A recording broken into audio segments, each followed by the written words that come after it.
Everybody to our Whangarei District for Wednesday the 12th of May. Getting settled in. I will ask our Chief Executive to open our meeting with the karakia. Me no tata, whakataka te hau ki te uru, whakataka te hau ki te tonga. Kia makini kina te kiuta, kia makini kina ki tai. E he aki ana te atakura, hei tia, hei huka, hei hau, haumi e, hui e, tai ki e. Thank you.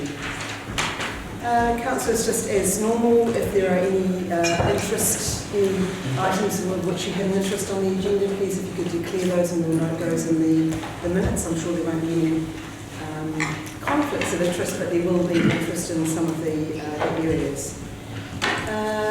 We have no apologies. I'm hoping my fingers across that Councillor Cutforth has just cut in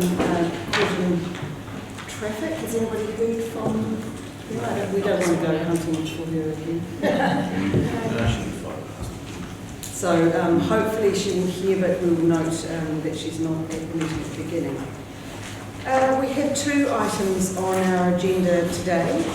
Firstly, item 4.1 is the long-term plan 2021-2031 deliberations. Now, councillors, as you can see, there are a large number of recommendations. My plan is that we will take the groupings of the recommendations as a group. And what I'm picking is that there will probably be some people who would like to tweak some of the amendments as they are in the document. So what I would like to do is to get a mover of a recommendation with the changes so that becomes the motion, and then we will debate that, and there may be amendments obviously, but rather than move what's in the document if we know that there could be some changes. Does that make sense? So I will be taking it slowly because I want to be as efficient as we can, but sometimes taking it slowly gets us to the end point faster. Councillors, just to set the scene a little, you'll recall that we have been through a huge process. I sent an email to you all last night with the list of meetings. I missed one. There was one on the 29th of April. Nobody spotted it.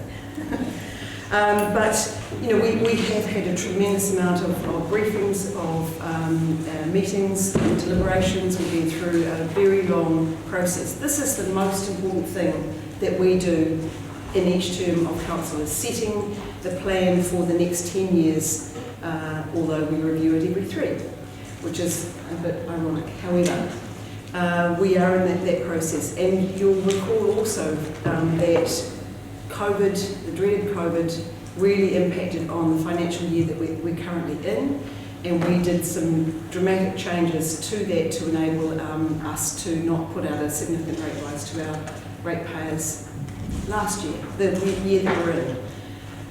Fortunately, we can rebuild on that if we go ahead with the program that we have for the budget. So we've set our priorities, strategic drivers and visions. So I'm not going to give a long speech, but I just wanted to set the scene that this has been a long process and compromise all the way through. And I commend our team, our huge team, led capably by Dominic, to get us to this point. And thank you, if you could pass on our thanks to your team, because we know the hours and hours of work that go into it across the whole spectrum. So the report that we've had documents all of the staff responses, and they have put through the recommendations based on the responses that our elected members gave at a briefing. So as I say, I'm sure that there will be some desire for some hopefully minor tweaks around the edges that we can accommodate without putting our rates up too much.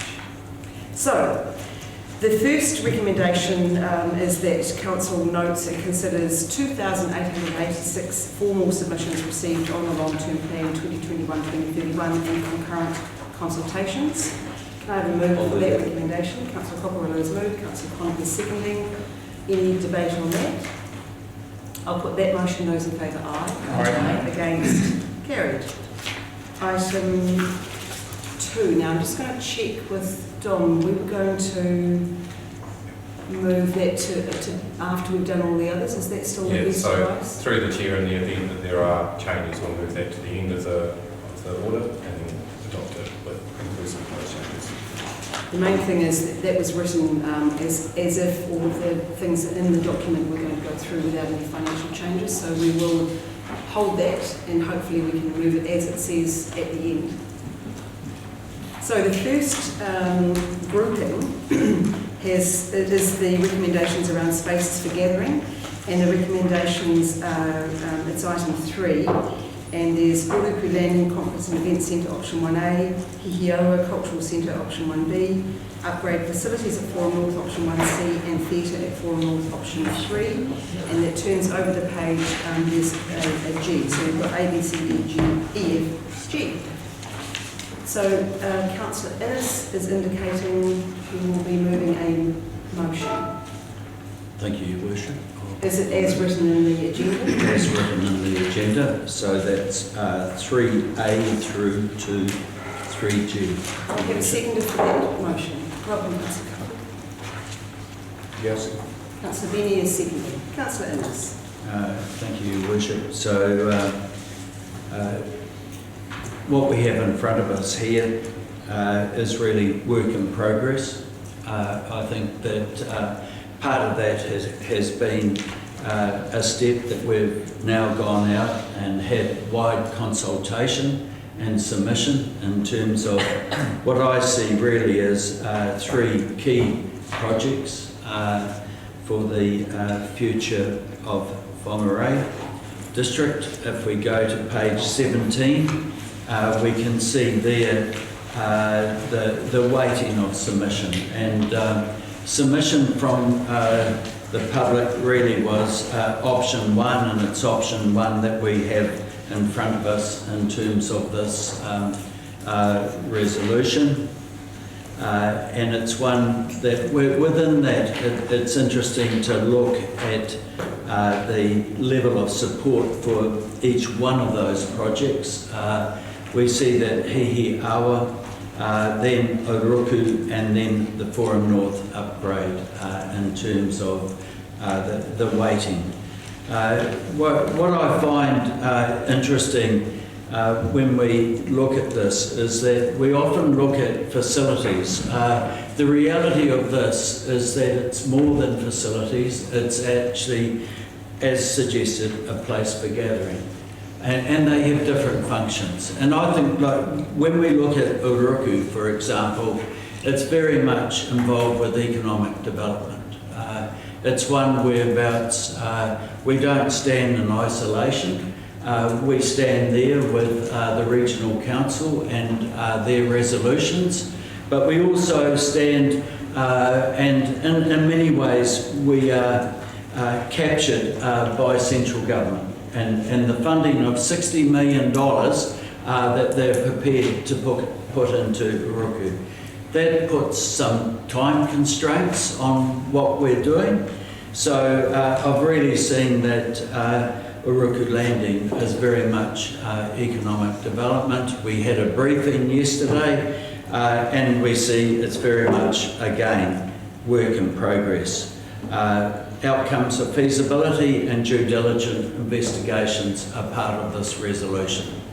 When we move on to Hihiaua, and it was pleasing to see really stage 2, the level of support, because stage 1 has really provided what I see a strong cultural presence in terms of our city, or should I say district, and that reinforces that. I think the design, the awards that were picked up in terms of an efficient building and going forward. So there's still a lot of work to be undertaken in terms of design, and in doing that, again, timing. So Oroku, it's the urgency of that relates to government funding of $60 million.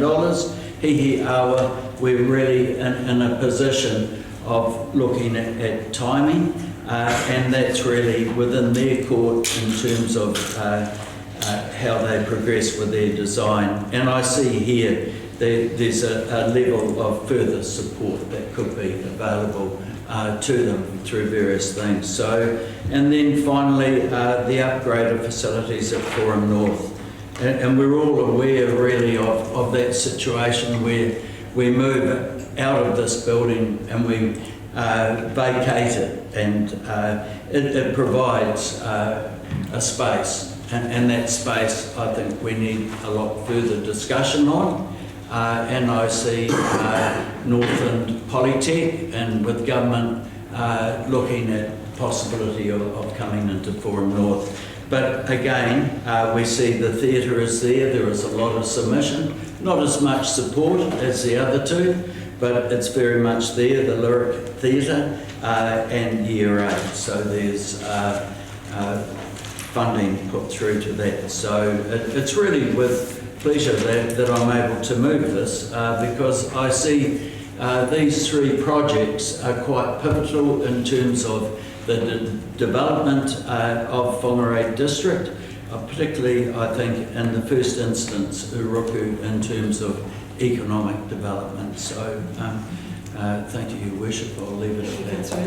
Councillor Councillor Deming has a question. Yes, please, thank you. I need some clarification, and I'm sorry that I didn't ask this earlier, but I've only just really read the email that we received about if we don't start the Forum North project in year 7, there's a possibility of losing a substantial donation towards it. How difficult is it to move this from year 8 to year 7? And I was wondering whether I should move an amendment to it, or whether the mover, if it's possible to do that, would include year 7 rather than... Would actually be year 6 because the funding agreement started in 2020. But that's a great question, and I think I'll look to Dominic for a response to that. So through the Chair, I guess the challenge that Council has is this is about seed funding. So if it were a council project, and I know there is different views on what the total project costs, but our estimates for this council project is that it would be 55 million for a council project. So if we brought forward to the middle of the plan, that's obviously a significant additional capital expenditure.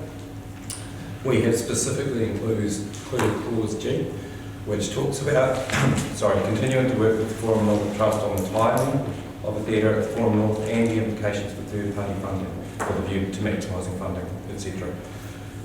Within that, we've also noted that the timing will be reviewed through the next long-term plan. So the idea is that we can work with the trust, we can work through the implications on that funding. There may or may not be an opportunity to amend that deed to extend those timeframes. If there isn't, obviously we can look at bringing it forward so it's still within those timeframes in what will be 2.5 years. Thank you. Okay, that satisfies the issues that I have. Thank you. Good question.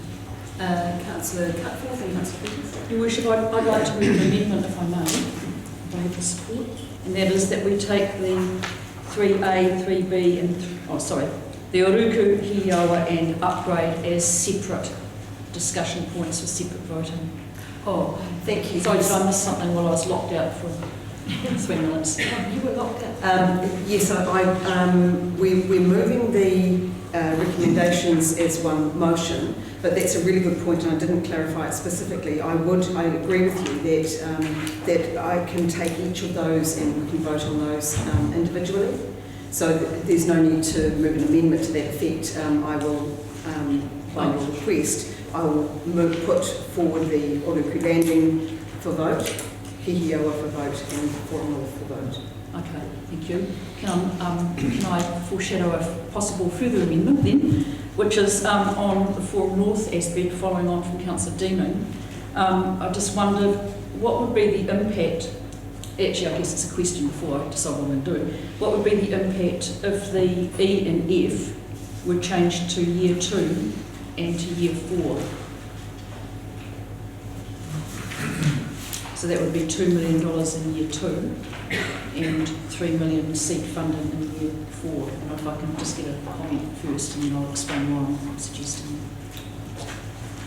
So through Chair, the impact would be you would have seed funding at the start of the plan, or early in the plan, without the additional up to 55 million funding.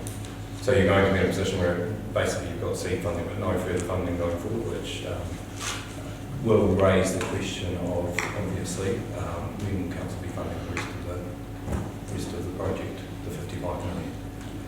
Okay, well, can I move that as an amendment, and then I'll speak to it if I've got it. So, Councillor Cutforth, you're moving the amendment, leave 2 million, so E, the starting in year 2 of the long-term plan, and in F is year 4 of the long-term plan. Yes. Are you adding a G.1 with additional capital funding into the... No. We have an amendment. Is there a seconder for the amendment? Second, Councillor Murphy? Yes. Councillor Cutforth. Thank you, Worship. Why I'm suggesting that is because, as we know, we will be moving out of Forum North in the not too distant future, and I'm concerned, I guess, one, if the building is left vacant and not being renovated or not being used, and two, the idea at the moment, the only idea I've heard in terms of its possible use is Polytech, which I understand Polytech is actually interested in splitting itself out and having a number of facilities around town, so that which would actually regenerate town really, really well. And also, I think the Polytech option, while it sounds in theory a great option, is probably not that suited to this type of facility, and so you'd be looking at quite a lot of changes and stuff to make this facility possible. So to me, it's an indication from us if we do this, given that the amount of money in terms of capex is very little, it's an indication to us of the support we have for the theatre idea coming into this building on a permanent basis. And then the onus is on the theatre proponents to raise the funding in terms of using this money as leverage and using the other money that they can get as leverage to get further funding. But it just, I think putting it in year 8, 7, whatever, it's a very long way off. And I think we've seen that when communities come together and when you have good people involved in funding, you can actually get quite a lot of funding for facilities like this. So that's my reasoning for bringing it forward. It's not a big cost to us, but I think it demonstrates to the theatre people that we understand they've been waiting in the aisles for years. It's not committing us to 55 million or 35 million or whatever. It is committing them to actually looking at how they can raise that funding, and I'm confident that they can raise it to a number of large funding sources that they will have at their availability. So that's my thinking, Worship. And I'll just see what the feeling of the room is. So just a question, and we talk to the theatre people, and I'm not sure who that is, but there's different groups. I thought the proposal given here was that council borrow 55 million to build that facility. That was the proposal given in the LTP submissions, I thought. So I don't know where. So I'm a little bit confused as to whether we are putting this money in for seed funding for them to get the money, and they are saying, sorry, council, you need to get $55 million. I'm a little bit confused on it. I'm just looking at the Forum North Trust submission and was trying to look to see what their proposal was, because theirs was not the 55 million. I think Theirs was 30. Project cost was Yes. 30 something. So through Chair, it was a different figure. The discussion we've had with councillors through the briefing was on the basis of a council-owned asset. So there is no...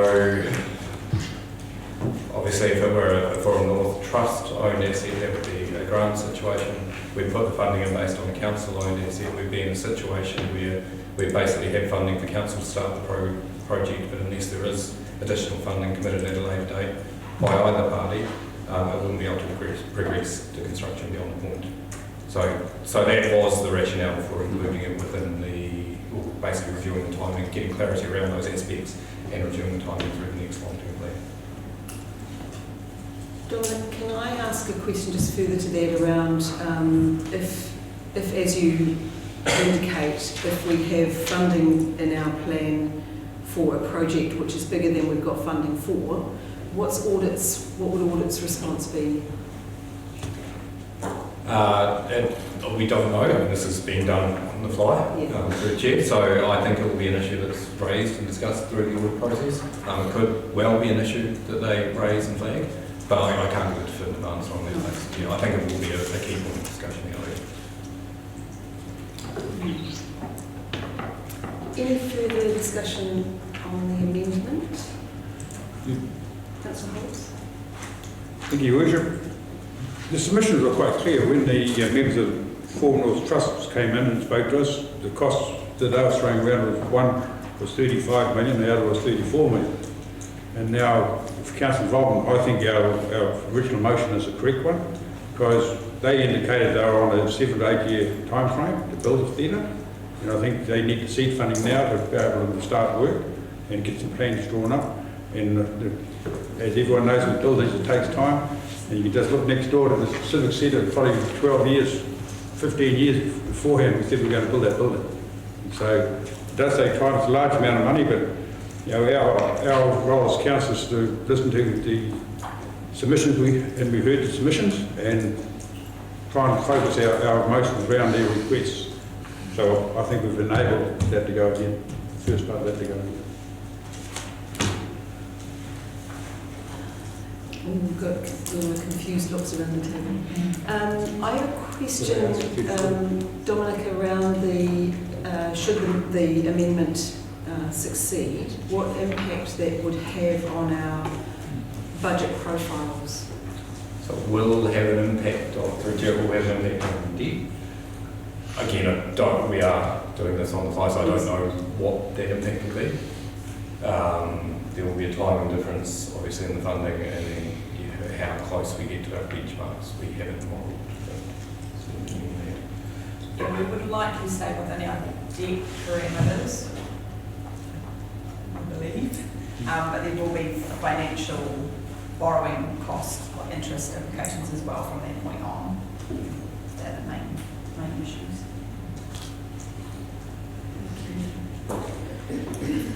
Councillor Martin? Yes, I think we should stick with the original agreement, the original recommendation. The interesting thing about on page 17, where it talks about the feedback from the consultation, 35% of the people wanted us to choose pretty much one option. So we need to tread quite carefully and realise that for the Hihiawa, if those 35 supported Hihiawa, they were on 65%, which is a project that we've been putting off for a number of years, which should have been progressed sooner, in my opinion, but we didn't get there. So I think we should carry on with how the staff have worked it out, go through the processes we're doing now, and evaluate what's here. And this is the means for us to evaluate things and do things correctly. So I'll be voting for the original motion. Councillor Murphy? It's really complicated. I just wanted to speak to the fact that as Councillor Martin said, in the written and verbal submissions, what really stood out to me was the overwhelming support for Hihiawa. And that is reflected in the paperwork that we're seeing. So whereas I do support a theatre for Whangarei in later years, and we don't want them to miss out on that $1 million of gift that has been offered.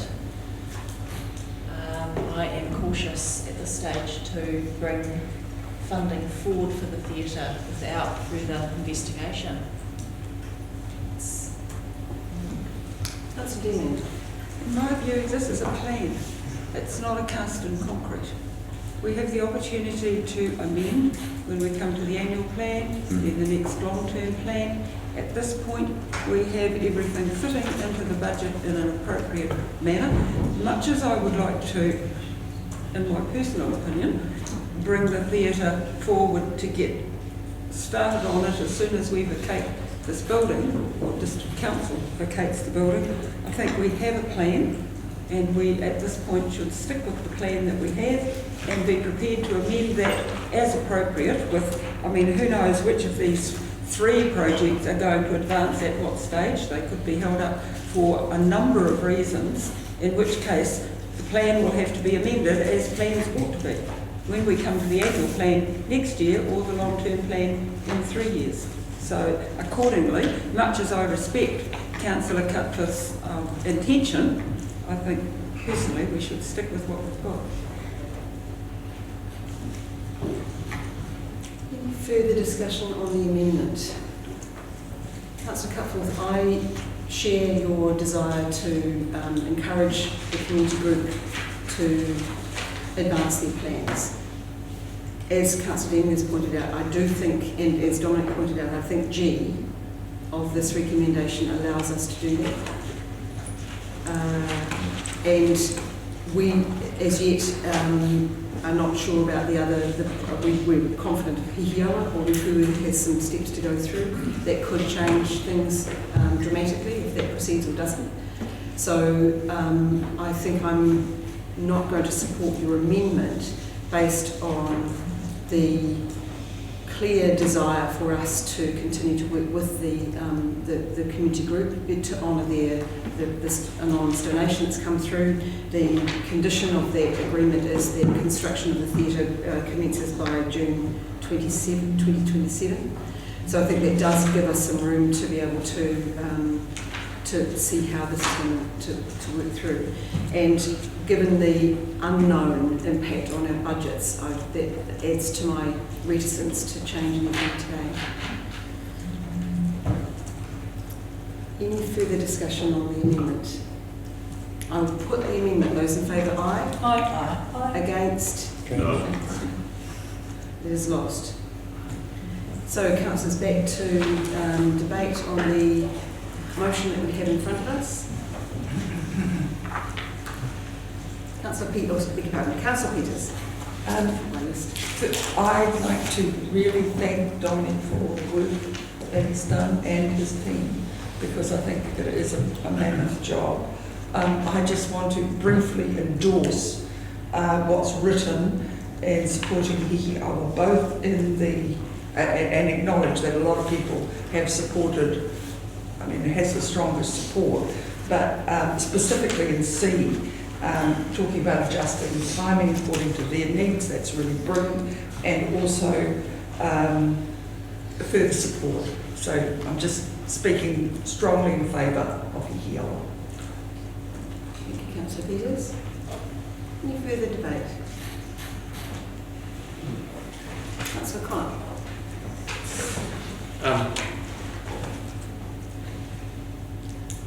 This option is a difficult option for all of us, as you can tell from the discussion that we've had with everybody and the history of projects and new ones coming in, kind of blindsiding people. And, I'm supportive of these options, though I'm cautious with some of the way forward. With the Ruku, I do see the benefits from the project. I do see the economic outcomes from the project, and I'm looking forward to finding out about the feasibility and due diligence that will be coming back from that to answer my questioning or disprove my concerns. It's a huge amount, and people are going to be seeing a large sum of money regardless and coming out from these things. For any of them, really, for the Forum North, the Lyric Theatre, or those ones. I mean, even with the Hihiawa, there's fantastic support for that. It's a community center kind of place, but I acknowledge that there are some people that are concerned about it too. I'm unsettled with some of these. I'm unsettled with some of the options, but we have to move forward, and I'm accepting it for now, but I'm looking forward to definitely finding out about Uruku just for the concerns. Thank you, Councillor Connor. Councillor Reid. Thank you, Your Worship. I may well upset a few people today, but we're in a position here where we need to be extremely cautious. We're dealing with other people's money, not our own, so our wants and needs become secondary in the book, and it's what's best for the district that should be the overarching theme for the day and right through these deliberations. Many large international corporates, they hedge funds. We're trying to spend as much as we can. So spendthrifts are probably not going to like this little diatribe that I'm putting forward.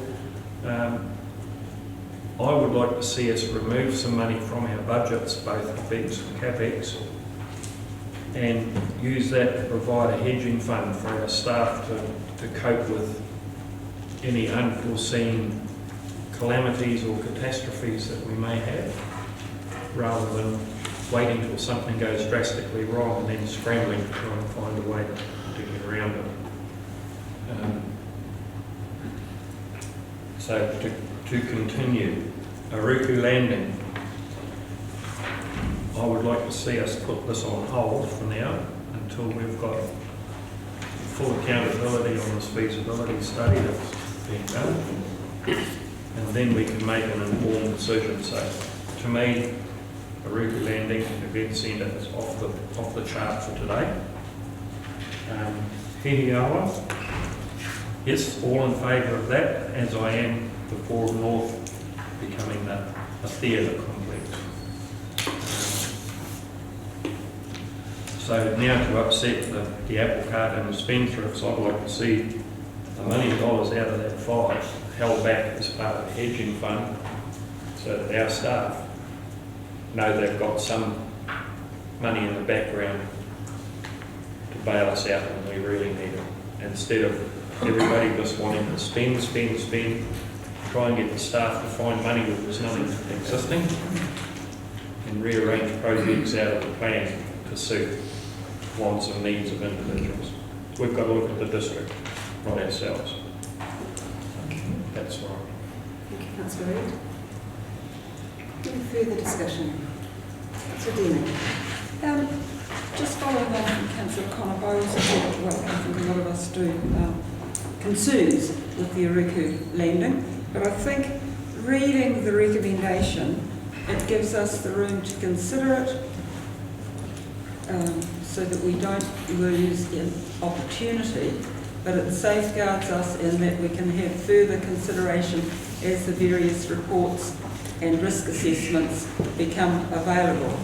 So my first instinct was to actually vote against continuing on at all along the same lines as Councillor Reid, but I think on reflection that the wording there allows us to consider the opportunities until we know for sure what Regional Council plan to do, and until we get the rest of the risk assessments that we require.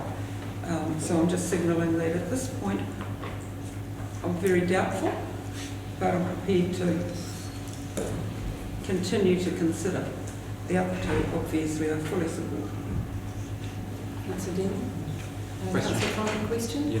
With regards to Aruku, it says, and the outcomes of the feasibility and due diligence investigations, will that come back to a council decision, or will that be a staff side of if it's going to go ahead or not?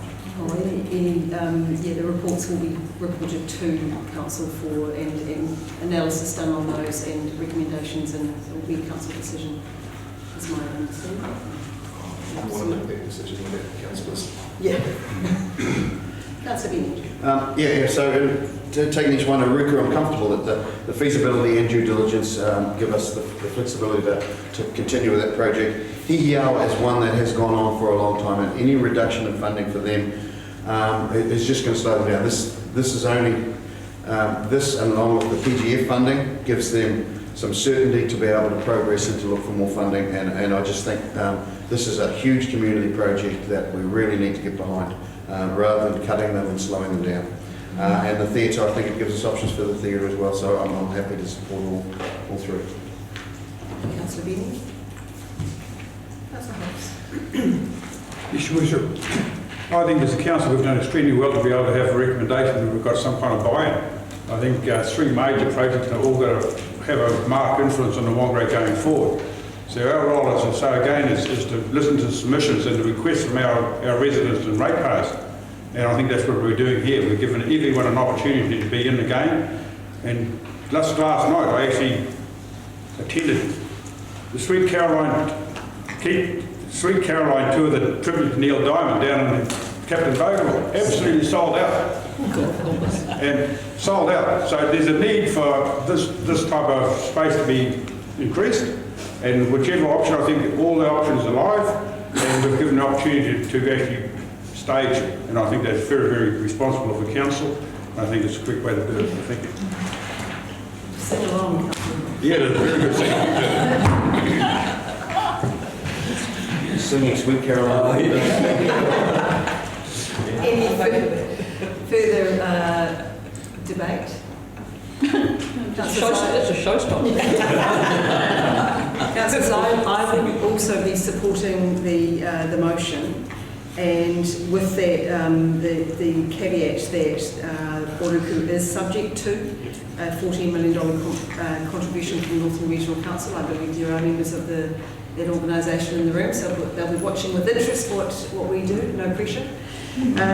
But also very, very strictly the outcomes of the feasibility and due diligence investigations, that they are critical to the either the progression or not of the project. Hihiawa Cultural Centre, that really, I think we were all just warmed our hearts, the number of people who came in and huge support for Hihiawa, and all credit to them for what they're doing for our community now and what they will continue to do and provide for. We have discussed the options for the Forum North Theatre. My heart lies with the idea of a lyric theatre here, and I've always said I want it all. But I do think the timing needs to be, we need to be careful about when we're doing these projects, and the timing through the 10 years of the plan will need to be managed. So including it into our plan is a really good step. It's clear that we are looking at developing here at Forum North that's the plan. So Councillor Innes, you're right of reply. Thank you, Your Worship. I'm pleased with the level of debate on this, because it enables us really to maintain momentum. I think is quite critical, picking up on Councillor Hoss's comments, but also yourself, Councillor Cutforth. I think there, and looking really at going forward, there is flexibility. There's flexibility in terms of both the annual and long-term plan. And I'm looking to the future, and the future really holds uncertainty, and we need that flexibility. The uncertainty relates to local government reform that will be, I would think, Rob, within the next 3 to 4 years that will impact this. And I can see next year the annual plan being like the long-term plan. So we have flexibility there. I feel confident in going forward in the way that has been recommended. It's, what is it, belts and braces approach, but I think that's important. Yeah, I think it's great to see the momentum being maintained. Thank you. Right of reply has been had, and as requested, we'll be putting these in parts. So item 3A, the order to Landing Conference and Event Centre. Those in favour, aye. Please.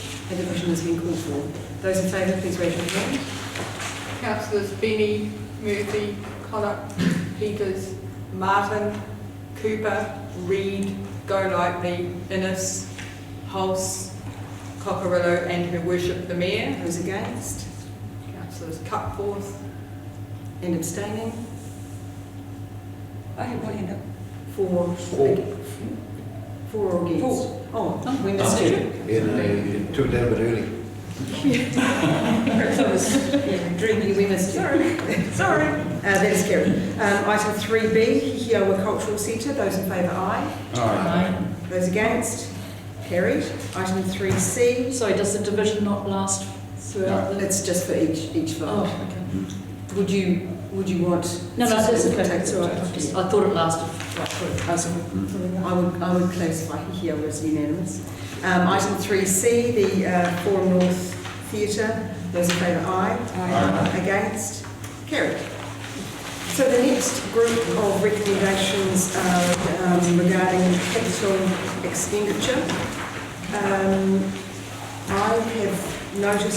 I noted that through the report on page 42, it had an item for an additional 50,000 capex in year 3 for the Romanga playground development. It didn't make it into the recommendation, and I'm going to ask that that be included. So that will be for F, additional 50,000 OPEX in year 3 for Romanga playground development. Sorry, is that capex? It's in capex, yes. Yeah, I used it up here. It's just... I beg your pardon. It is capex, you're right.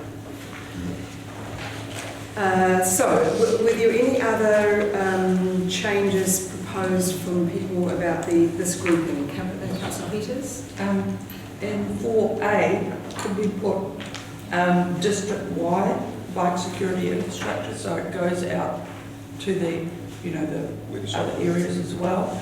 And just noting that where those things are placed are important. Evidently, one has been... Yes, you'll speak to that in a moment, yes. Understood. So we'll put the words in district-wide between of and bike, of district-wide bike security. Councillor Murphy? Do you need a seconder for the inclusion of the Romanga playground? No, it hasn't been moved yet. I'm just saying we'll add that in and then move it as a clump. Cool. Any other changes to the clump? Okay, so I need a mover for the recommendations for A, B, C, D, E and F for capital expenditure. Councillor Cooper is moving. Councillor Hulse is seconding. Councillor Cooper. Thank you very much. I think it's pretty straightforward, and I'm happy to take it largely as read. I would highlight the $1 million for the Ruakaka Recreation Centre, which can then be used as leverage to bring more funds into the area, and so I think that's a great use of our money. And the sports field acquisitions, so I'm happy, and the 50k for the Raumanga playground I full-heartedly support, so thank you.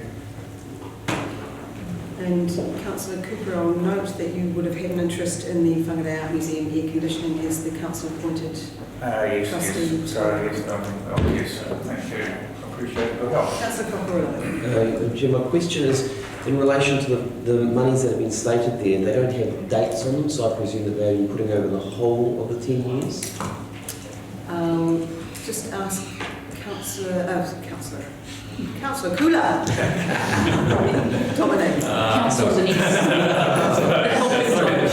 Oh yeah, the new job doesn't include that. No, it doesn't.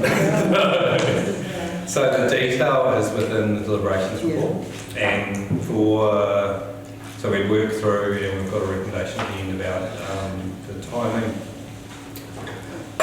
So working through those, we would do it in accordance with the deliberations detail, the submissions detail, or where the existing budget lies, and base the timing around that. So we probably should have had something around staff placing the timing in there, so take that on board. So for example, for the sports field land acquisition, it would be $1 million out of that project in the years that it currently sits, but we would phase that acquisition budget across the 10 years of the plan. The figure is the figure, however, it's not per year. Yes. Should we put those changes in, Madam Chair? No, I think Dominic's explained that, and there is additional in the narrative, so I'm happy with that. Yeah. Unless we wanted to add the okay. Any further debate? Councillor Innes? Yes, thank you, Worship. I really just wanted to highlight D and E. I think, more than I think, I know that in terms of the growth of our city or of our district, we have a situation where what I call neighbourhood parks or pocket parks are extremely important. They're something that I've seen had been missed within these areas. I know, Councillor Deming, your comments in terms of Ruakaka, for example, there needs to be neighbourhood parks for children, safety, and so we can keep the children off the roads and in the parks in these new developments. And I think it's a logical way to go forward. With E, I think with the air conditioning unit, when we've got so much art at risk at the moment, and by having an air conditioning unit there, of course, is safeguarding our asset and the security for the future of that. So that's what I would like to highlight, Your Worship. Thank you. Councillor Ellis. Councillor Murphy. Thank you. Just a question. The Romanga Playground, is that the one located on Headley Place? It's a new playground. It's a new playground. Thank you, Sue. Oh, and could you tell me the location of that place? Probably the Almanga Valley Road Reserve. Great. No, that's fantastic. I mean, that is one thing that I think we all as a council support, and that is more great playgrounds for our kids and young people. Yeah. Thank you. Yeah. Councillor Goldacki. Thank you, Your Worship. Yes, I was just going to say as well, along with your comment earlier about how we want it all, I was really excited to see this, especially with those sort of the bike security, the bike lockups, the lights, the aircon. So yeah, really thrilled. So thank you. Thank you, Councillor Goldacki. Any further discussion? Councillors, I'm not getting a sense that anybody's going to want this to go in parts. Can I move the whole thing as a lump? Yeah. So I will put that motion. Those in favour, aye. Oh, I beg pardon, Councillor Cooper. I proceeded without giving you a right of reply, but... Yeah, well, it's, no, thank you very much. Excellent, Would good. you like me to have a right of reply or not? Yes. Am I allowed a right of Yes, you reply? are now, because I hope Thank you very much. it's just in time. Wanted to congratulate everyone. This has gone through quite quickly and goes well for the day. I'll put the motion. Those in favour, aye. Against? Carried. The next block is the recommendations around operational expenditure. Again, I'm just going to check to see if there are any interest. Councillor Martin is indicating that he has an interest in item A because of his ownership of land in that area, but I'm not a conflict of interest, Councillor Martin. And I've already got it. Councillor I don't know how far we go with these conflicts of interest, but I chair the Tekard Area Subcommittee of Council, or Standing Committee of Council, so I don't know whether there can be seen to be an interest or... that's not... It's a great interest to me. It's a great interest to a lot of people. Who owns a cat? No, just oh, yeah. She's deceased and has a microchip. Are there any proposed changes to the recommendations as in the report for operational expenditure? Councillor Cooper, Councillor Connor, Councillor Reid. and Councillor Murphy as well. Thank you, Your Worship. Well, hang on, I'm just going to note. So we've got Cooper, Connor, Murphy, Reid, and Holmes. I wanted to, before we move it. So, Councillor Cooper, yours. Thank you very much. I'd like to add a G, please, and that would be for operational funding for the Whangarei Art Museum.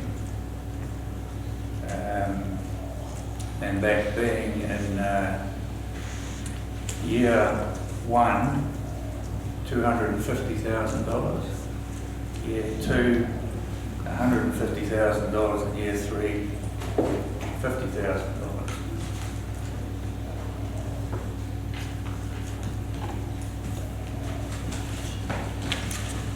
I'm going to note these, and then I'm going to figure out how I'm going to work it. Councillor Connor. Sorry, Your Worship. In doing so, I declare that I'm on the trust of the Whangarei. Thank you.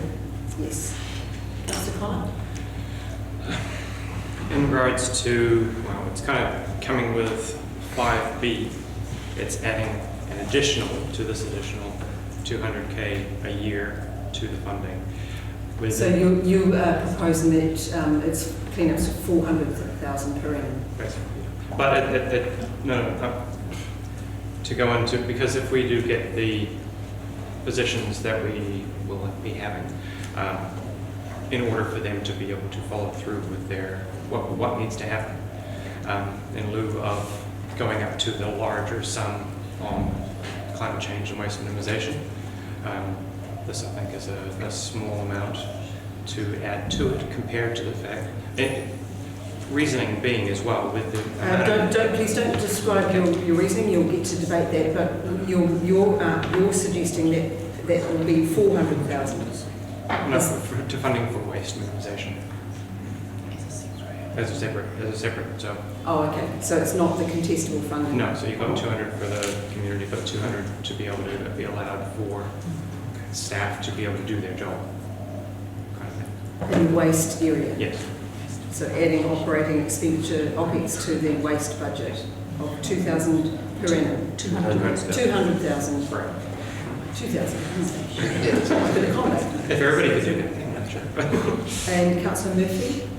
Mine is include new grant funding of $50,000 per year for predator control for Parihaka Scenic Reserve.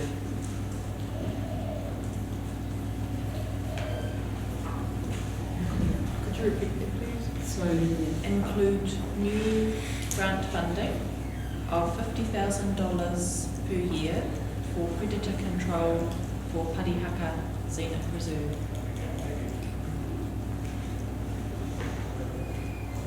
Councillor Reid?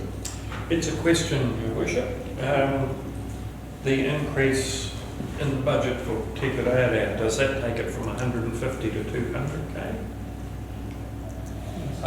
Yes, with 20 of that allocated towards Whangarei. Proposed to be allocated, yes. That will do for my question. And Councillor Holmes? Yes, it might go back to 5A. We all know that it ties into the next one was 6 and 6C. We don't want to fund a fail, and we need to make sure whatever we put in place we're going to expand. The Te Reo was set up with the terms of reference. Councillor Holmes, what are you proposing? We're proposing that in this one we add an extra 20,000 to... So increase the Te Reo budget by 70,000. Yeah, 70,000, yes, and leave that at 20,000 to the next one. But we want to increase 6C, which is about helping with. So that additional 20,000, would that be 40,000 set aside for Hikurangi Report? Yes. Okay. Were there any other... I do have one question, Your Worship. Who's got the money tree? Thank you, Councillor Reid. Good question.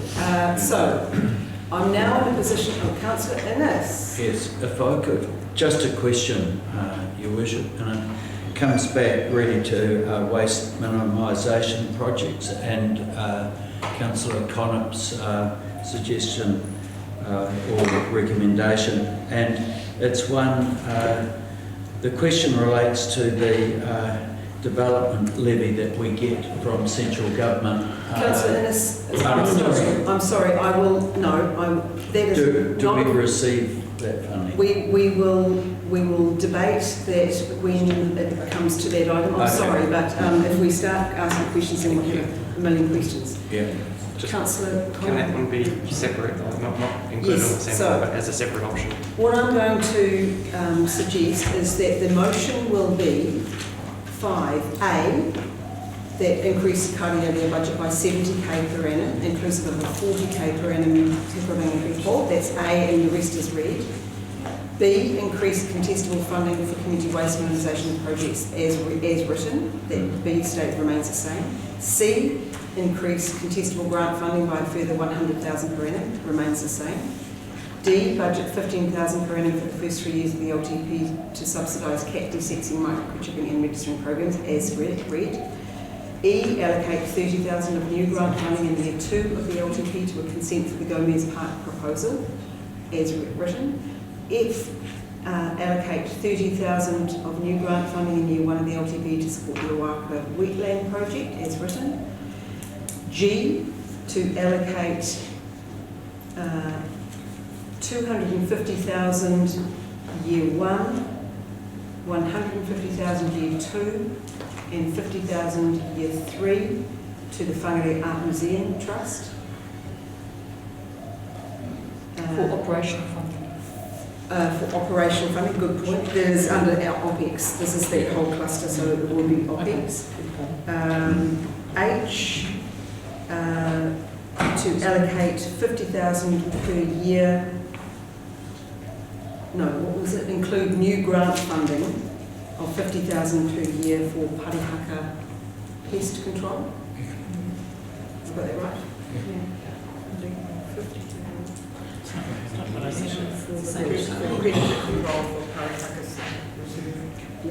For how many years?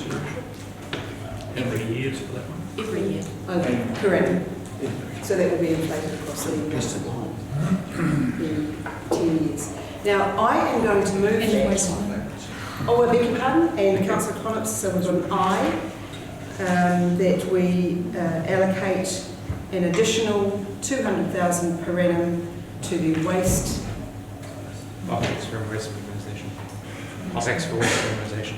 Operating, no, we don't need to, because it is OPEX, to the waste minimisation budget. Thanks. I am going to move all of those recommendations, and I will be voting for them one by one in parts.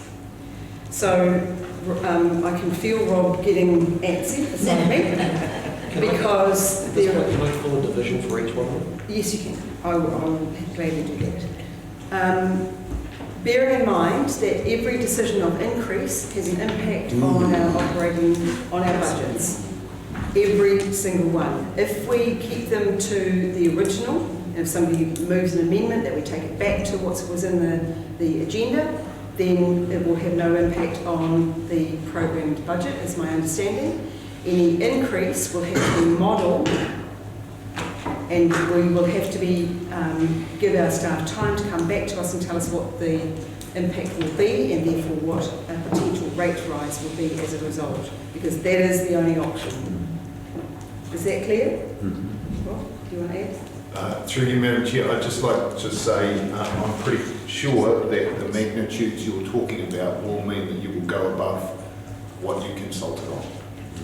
So generally in these cases, councils consult and bring their budgets back. Will be a little unusual in that the rates rise could be higher than the 6.5% consulted on, because I don't think we can find those things from savings given magnitude. We will, of course, do our best.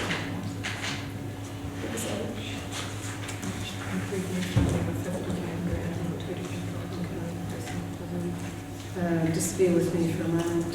So that's 520,000 in year 1, if they all are accepted. Okay, so question. Just trying to remember my question too. What's the trigger? What would we have to be under to not have the rates rise, if you see what I mean?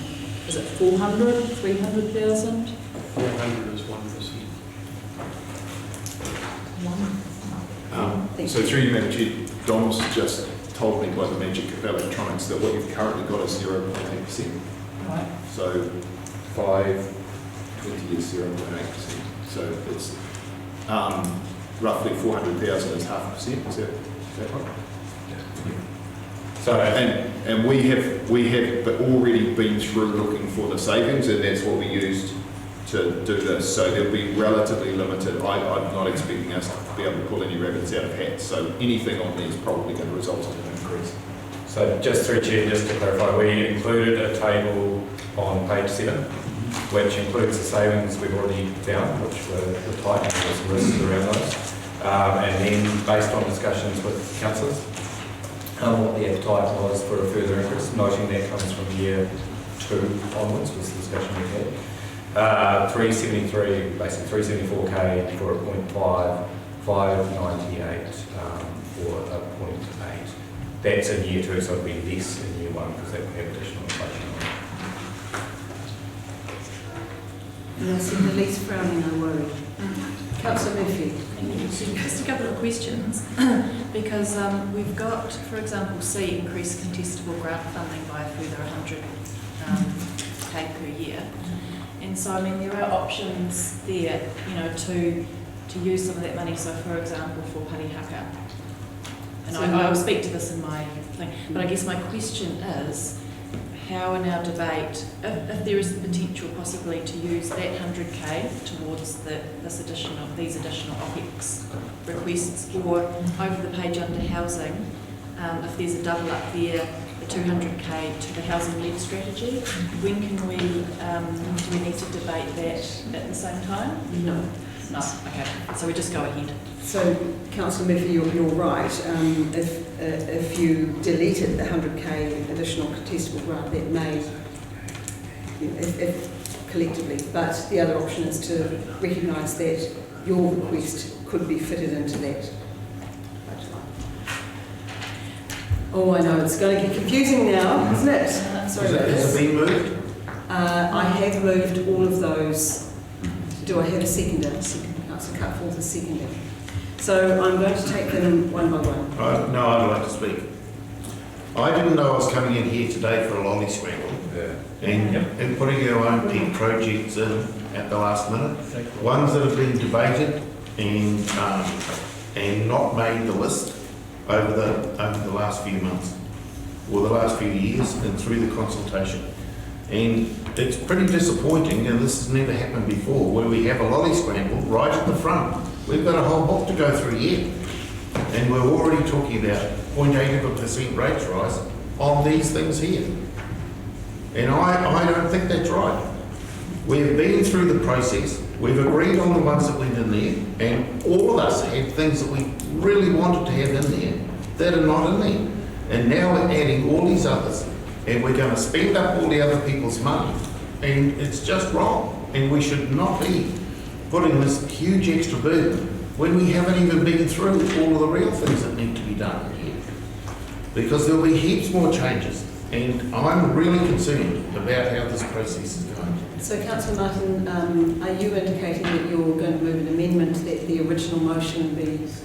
I will be moving that amendment, yes, but the original motion... If you move that now, then... Yeah, I'm going to move that. Is there, the amendment is as written in the agenda, with no changes, then Councillor Deeming is seconding that. Councillor Martin, your amendment. My amendment as written there, with my conflict, my interest in Part A that I want to be part of, so someone else may need to move Part A. Okay. Any discussion on the amendment? And bear in mind that I will be taking each of those items individually with a division for each. The amendment. For the amendment. And if for example, item G was lost, item G is not in it, let's pick one that is. If item A fails in the amendment, then we can go back to the original motion for that, because that's amending A. And the original motion had the increase in it. But then it does leave off the, okay, I'll have to think about this. Yes. It leaves off the items that were added. Yeah. How do we handle that? After the amendment, do you?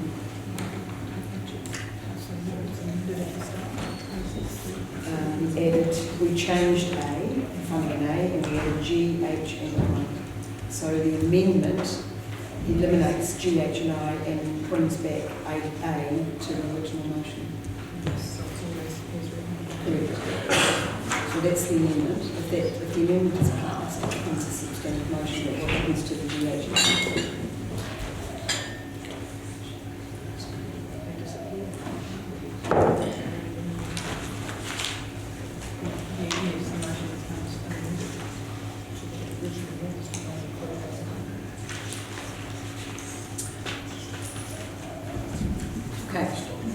So the amendment is as per the original motion in the document, without the additions of G, H and I, which were the Whangarei Art Museum.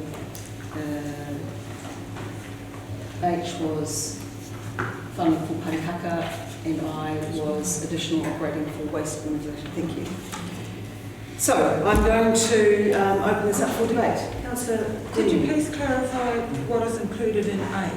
A is as written in the agenda.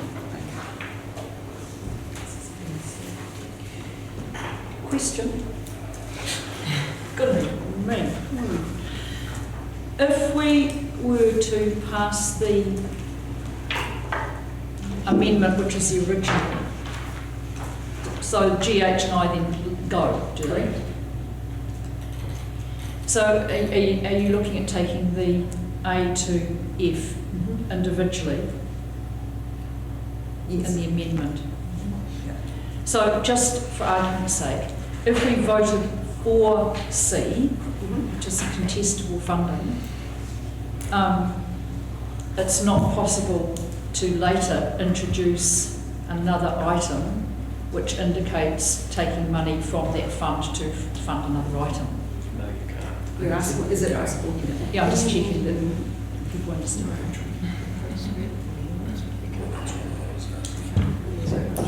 So the advice is, as we are debating the amendment, there can be an indication of a further amendment should the motion fail. Councillor Collins? Should which motion? Sorry. Councillor Collins? With the amendment, Yes. are we voting to go with the amendment and then voting individually, or Yes. are we? Yes. Okay, just. That's my plan. Yeah. Councillor Benny? Well, your questions first, I'm happy to discuss it. Councillor Cochran? Questions I have is more relating to, as we're going through here, you've said we've got the amendment on there, and we're going to, as we're going to vote for each one individually, if one is lost, will anything else come back on, or will it just be that? If it is lost, it will there will be requirement for a further amendment.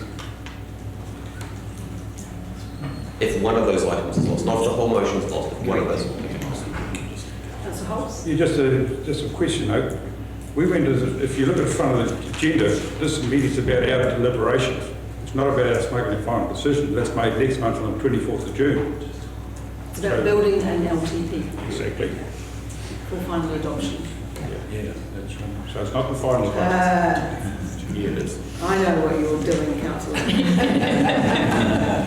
I'm being a councillor. I know you are. Okay, so I'm going to go. Can I just caution against making amendments of any substantive nature on the 24th of June? In the event that you do that, we will not be able to strike a rate, and we will run into a whole lot of issues. So whatever happens, please sort it out. Today is the day. Well, that's why we're trying to do it. Thank you, Councillor Holmes. So, councillors, do we need to debate any of those issues, or should I just vote through them, Councillor Holmes? I'd like to debate 5A. Yep. Okay, so we're all aware of Takara as a new committee, a standing committee of council set up, and at the time which wasn't allocated a budget. It is found within OPEX. It never went through our planning process to secure enough money to fund it properly.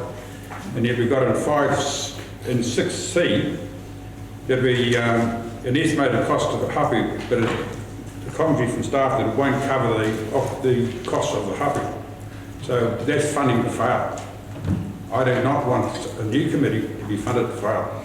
And so we put the extra 20,000 into make that category 70,000 inclusive of the hapu grant. At least we've got a workable situation.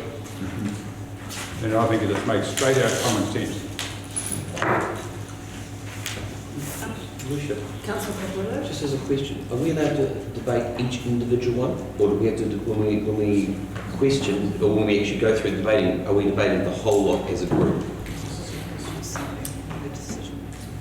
Yeah, your debate needs to speak to the whole motion, the whole amendment.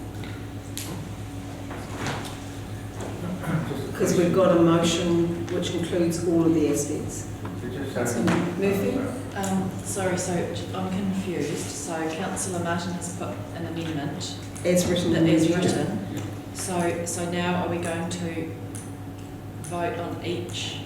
We will be voting on them separately, but you need to speak to all of them in your debate. So if I want to go back to the original motion that you proposed, do I need to vote against all of these? Yeah. Yes. Do you need to vote against? Every single one. Every single one of them, right, okay. It's confusing. Thank you. Or, That's right. is that correct? That's The amendment to fail, but if, for example, just bear with me a moment, because in the motion that I moved,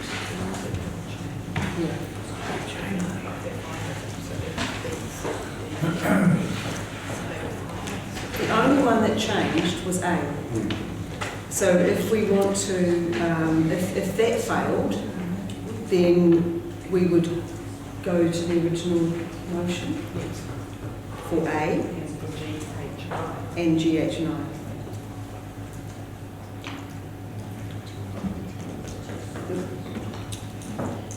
Okay, any further debate? Councillor Reid.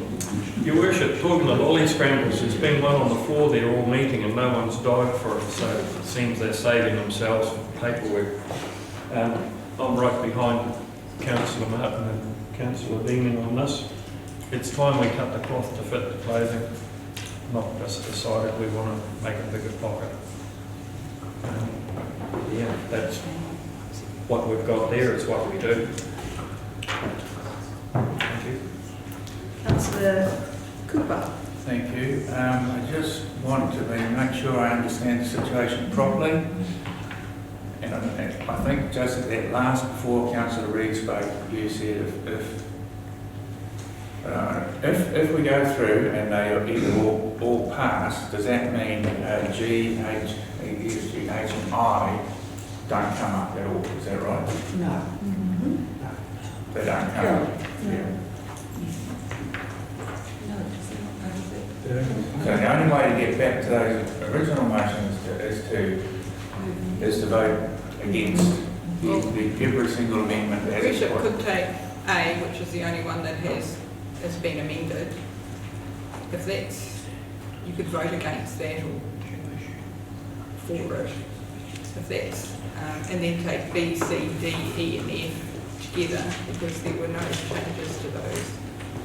So if A was lost, then B, C, and D would get added to the original, be part of the original motion. If they were, if the amendment's carried, it gets added to the motion. And the motion becomes, is amended. It's difficult to explain. Councillors, Sorry, I'm not doing it very well. Our intention is, so Carolyn, our intention is that at some point we get to debate the GH and I of the original motion. So we need to find a way that we can do that as well as take into account the amendment. Yep.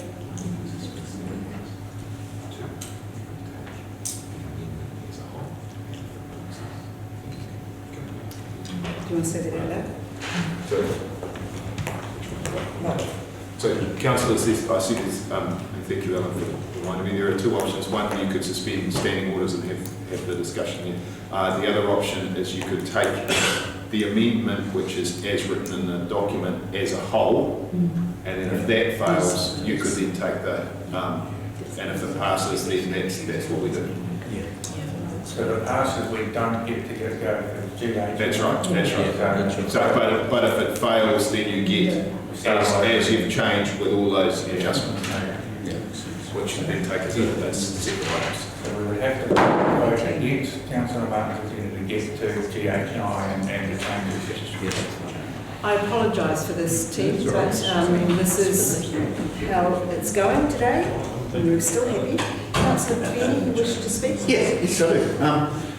Sorry, and I respect Councillor Martin's calling it a lolly scramble and all that, but this is the result of submissions made by our public to projects that that are precious to our community, and things like Parihaka Free free of predators. It's a massive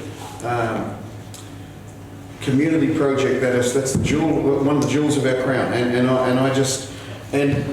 the submission, the thought that we haven't discussed this. I have tried to get this group of councillors together, and the GH and I specifically were on the list that I've sent out to email to councillors, and I've asked to discuss these things, and I've received very little feedback. So I don't accept the fact that we haven't had the opportunity to discuss them. I think it has been discussed amongst a group that have replied to those discussions that I tried to initiate. So I'm in support of the submission, the recommendation that you proposed firstly with GH and I will be voting against this amendment.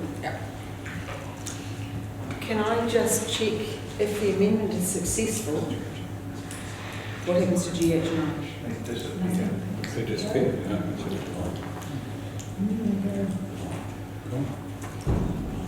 Councillor Murphy? Thank you. Okay, so oops, I've got my glasses back on. I'm actually going to speak at length now in case the amendment wins. And so, and I'm going to try and stick to my notes because I actually write something down, and usually I don't do this. Usually I speak on the fly and then I completely forget everything that I was going to say. So I just want to read this out, so please bear with me. And in speaking to this, I am talking to Councillor Connop's addition, which is for $200,000 extra for OPEX for waste minimisation. Okay, when COVID happened and it felt like everything, the world as we knew it was ending, we thought that when things got going again, if they did, that there would be a huge reset. We talked about it, some of us imagined how things could be, but in the end we have gone nearly all the way back to business as usual. We can't continue to be financially dependent on international visitors and importing and exporting of food and goods. We need to live locally, grow our food locally and purchase local goods and services where possible.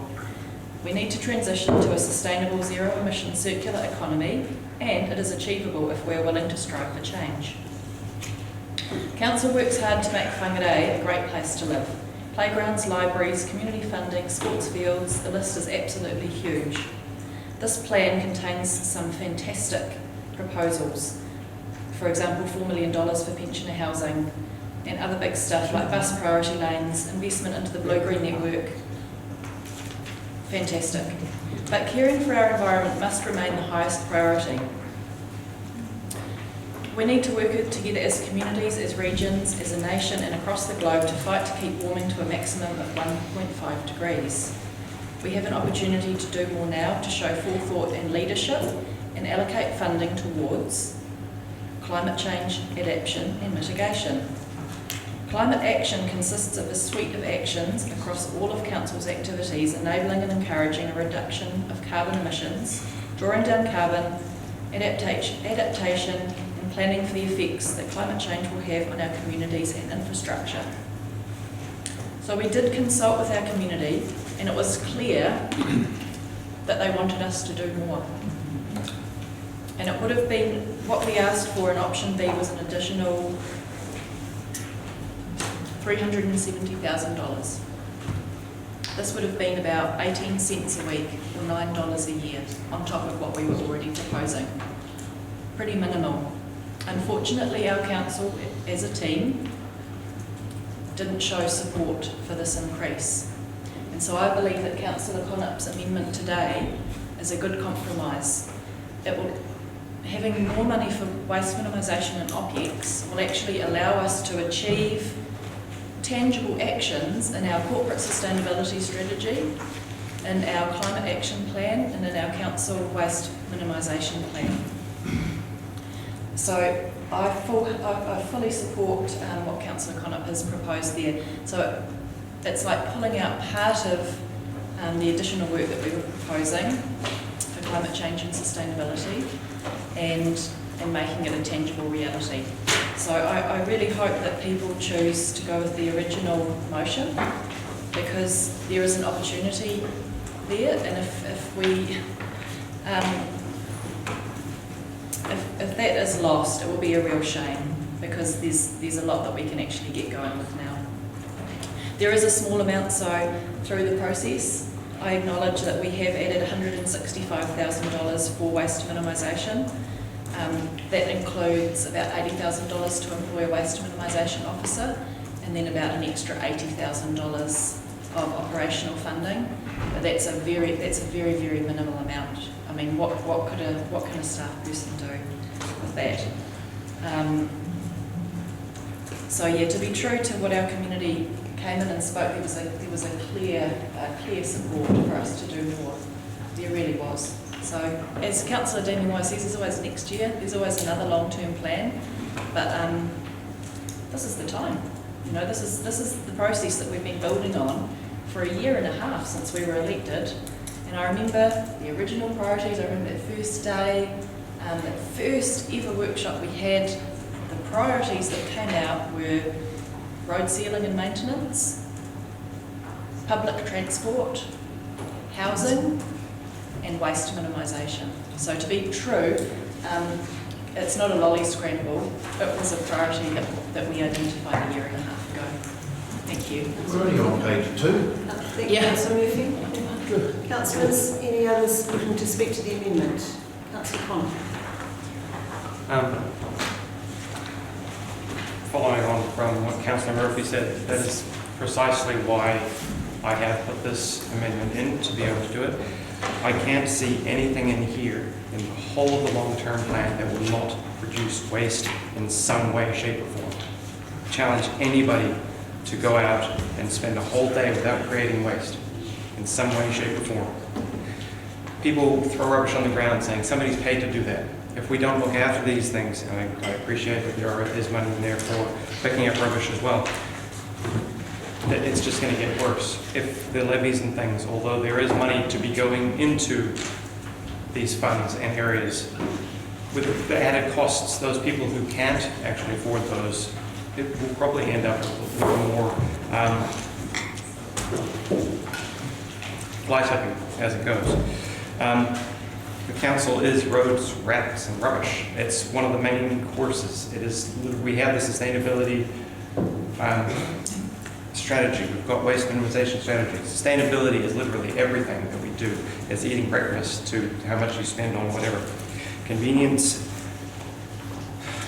is the bane of the environment.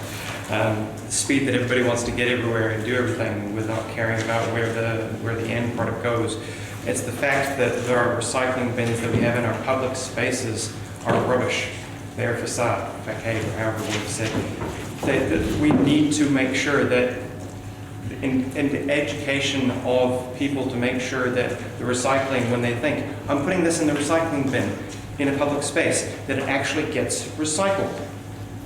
When I found out that they don't actually get recycled, it hurt me. It's painful. It's like, it's greenwashing. If we provide, why don't we just provide 2 rubbish bins if it's not actually going to get done?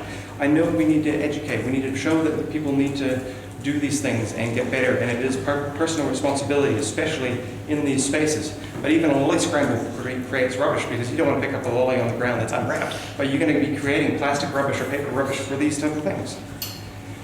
Everything creates waste, and being able to make sure that a staff member with these two that will be able to work into climate change, sustainability, and all the waste minimization will work over both. It's fantastic. Going back down, looking into the additional information, this is coming off the waste, going on to the Whangarei Art Museum, the money that's been put onto there. Within the meeting we had the other day, there were people that abstained from the voting of some of these particular issues due to the fact that it ruffled feathers. And although people supported it, it wasn't fully mentioned. There were also councillors that were not here. So it's not something that is completely, we haven't had a proper, we had a very limited time and we all got rushed at the end. We didn't get to have a good discussion on it. So even though we're able to have other discussions, it wasn't able to. and looking after the environment and looking after the pests and people expecting us to be able to do these things, working alongside DOCR and NRC to make sure we can actually get these things done. Hopefully we can find a balance, because we already do fund these areas. There's such large areas to do, and volunteers do their utmost to be able to actually do this stuff already. Getting out and trapping and whatnot, and being able to support that as possible. It stops it coming into our backyards and causing even more issues, especially for those who don't actually have the means to be able to do it.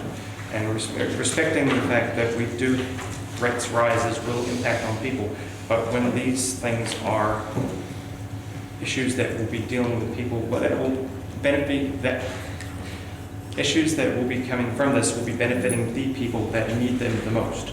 It's educating to make it for the rubbish. It's making sure that there's no pests around the areas and whatnot. And as much as we do really well with the waste minimisation as it is in regards to the resort and the facilities that we provide, we can do better. We need to do better. And if we don't, start digging a hole now. Thank you, Councillor Connor. Councillor Ennis. I'd just like to ask the question, in terms of waste minimisation, can that come from the national levy that is supplied to council rather than roads? Through Chair, we'll need to work through that. The levy escalates over time. Just been checking, but as the agenda also notes, there'll be increased operational costs over time. So we'll need to work through what those operational costs are in terms of increased requirements, what the levy is and where it's funded from, which we can't do today on the fly. So you'll be looking at... We'll look at it as a potential avenue, but we can't do it right now. Yeah, but potentially from year to it. Councillor Cockerillo. Yes, thank you, Worship. I'd like to speak to both. Well, I'll speak to the probably the original motion to start with. Let's start with that one.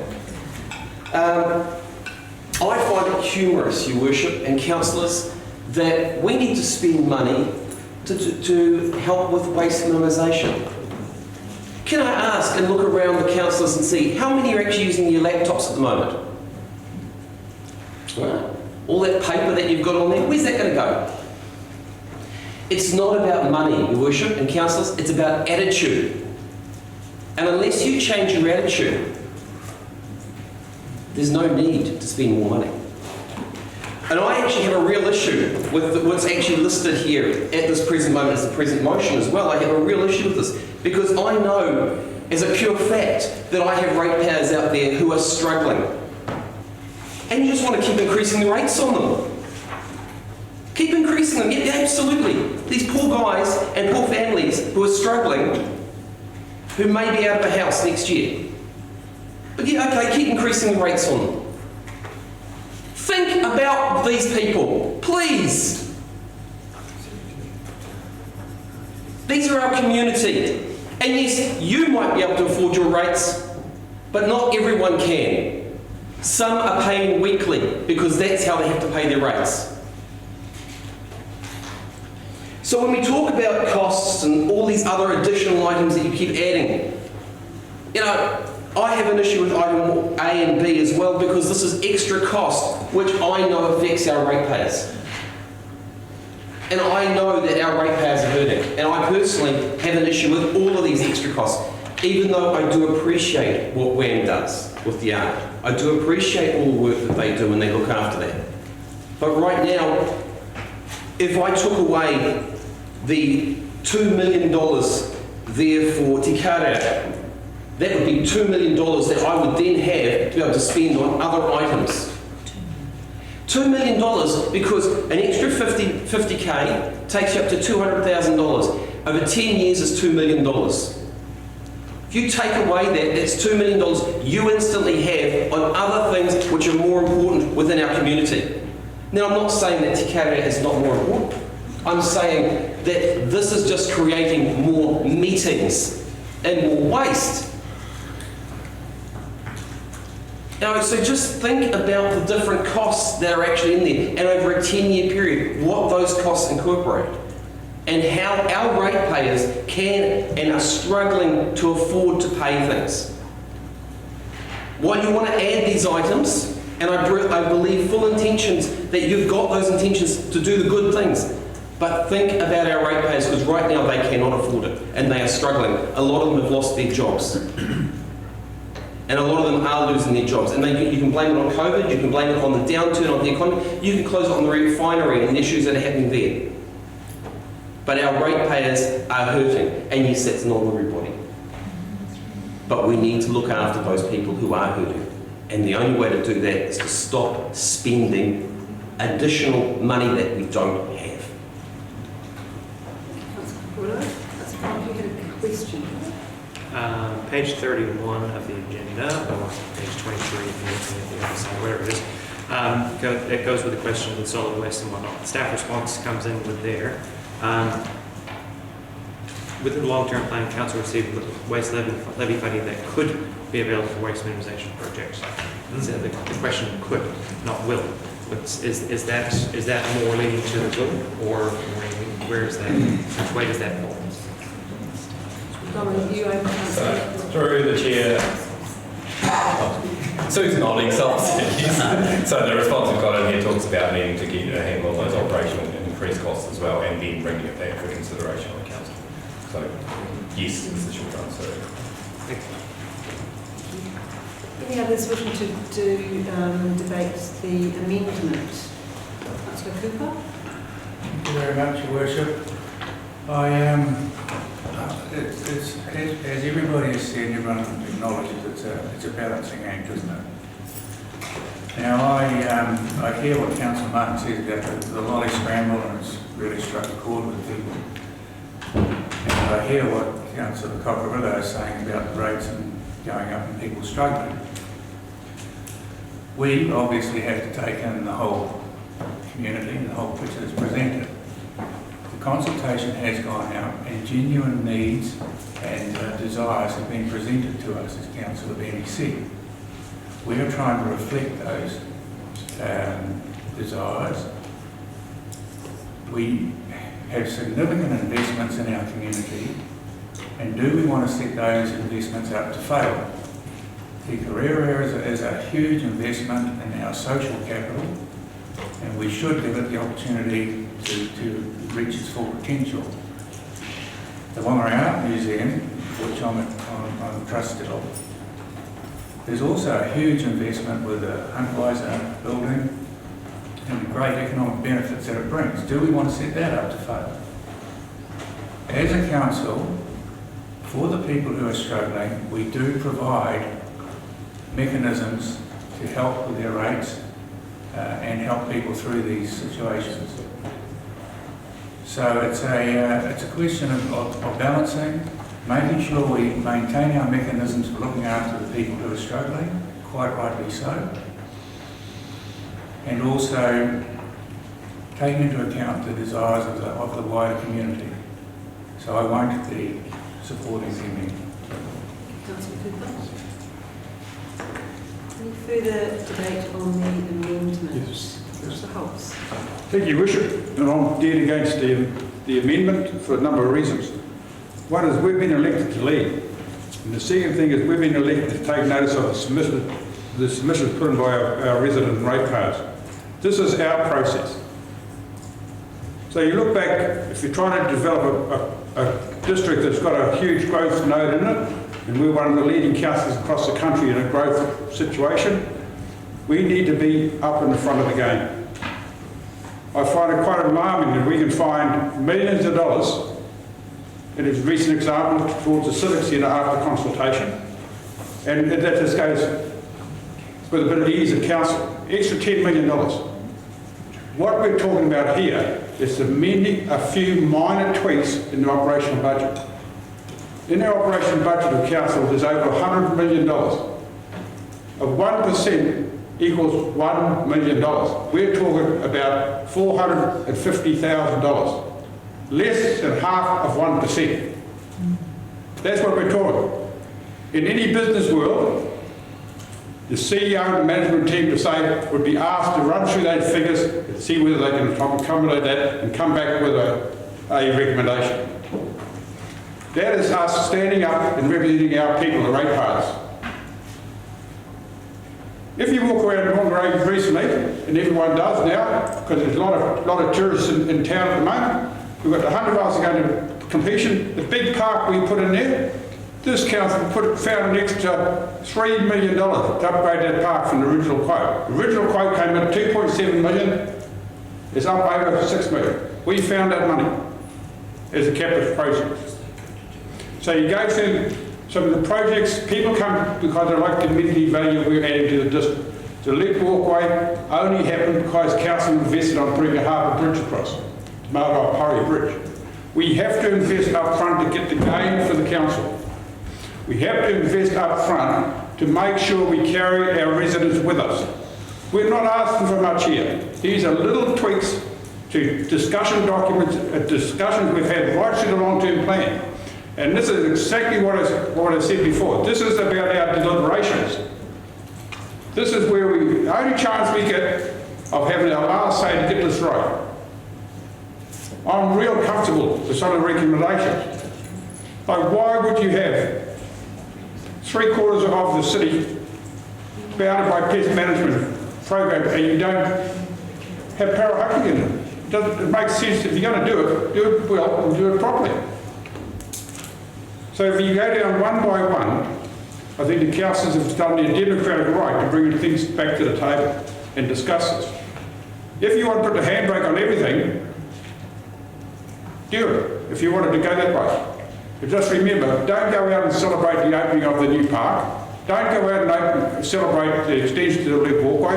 Don't go out and celebrate the sealing of roads, because stagnation gets you nowhere. As leaders, we've got to be proactive. We've got to be seen to be working as a team with a vision. I'm real comfortable. When I started the council, where we've got to over the years I've been the council, I'm really, really pleased with it and I'm quite proud of that. Opening of a new water treatment plant, all paid for. People out in the community probably don't even realise it's all paid for. We've got no debt on it. So we do some things very, very well. So don't get tied down to some minor little factors here. We're not asking to rock the boat. We're asking for straight out common sense to move those little projects that never get a look at because we concentrate on allocating millions of dollars at a time. Think about the people, think about the submission, think about our role in getting these across the line. Thank you. Councillors, I just need to clarify a situation. Councillor Holsworth, our operating budget is 150 million, but that income is, the rates component is only about 80 odd million. So a 1% is around 8,000. 80,000. I'm real comfortable. Just to be, you said 1% is 100,000. It's not. The rates, a budget increase of. Help me here, Dom. I just need to clarify. So just jumping to the figures, Thank you. accepting the principles, general rates increase in year 2, 373.4.5 and 598 for council account. It just gives you those relativities, and beyond that we get into the point where we need to reconsult, which we will be adopting a long-term plan on the 1st of July. We had to do that. Thank you, Dom. You wish, I think it's an important point. We haven't got to either the Correct. We might be dropping some things out. A question, Councillor Wood? Your Worship, when it comes to the increase in the rates, where does growth come into the factor of all this? Growth of the district? It's factored in. So through the chair, we've allowed for a 1% factor in budgeting our revenue rate. So that's how that's incorporated. So it's not part of the increase. We assume there's more rate payers to pay that payment. Worship, in that conjunction, when we allow 1% growth, how come in our rates we've said 2%?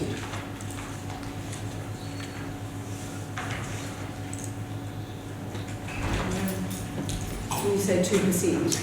We've said a 2% growth factor in our rates when we set our rates, yet we're only allowing a 1% growth of our district. Now we have the increase in LGCI, which is 2.5.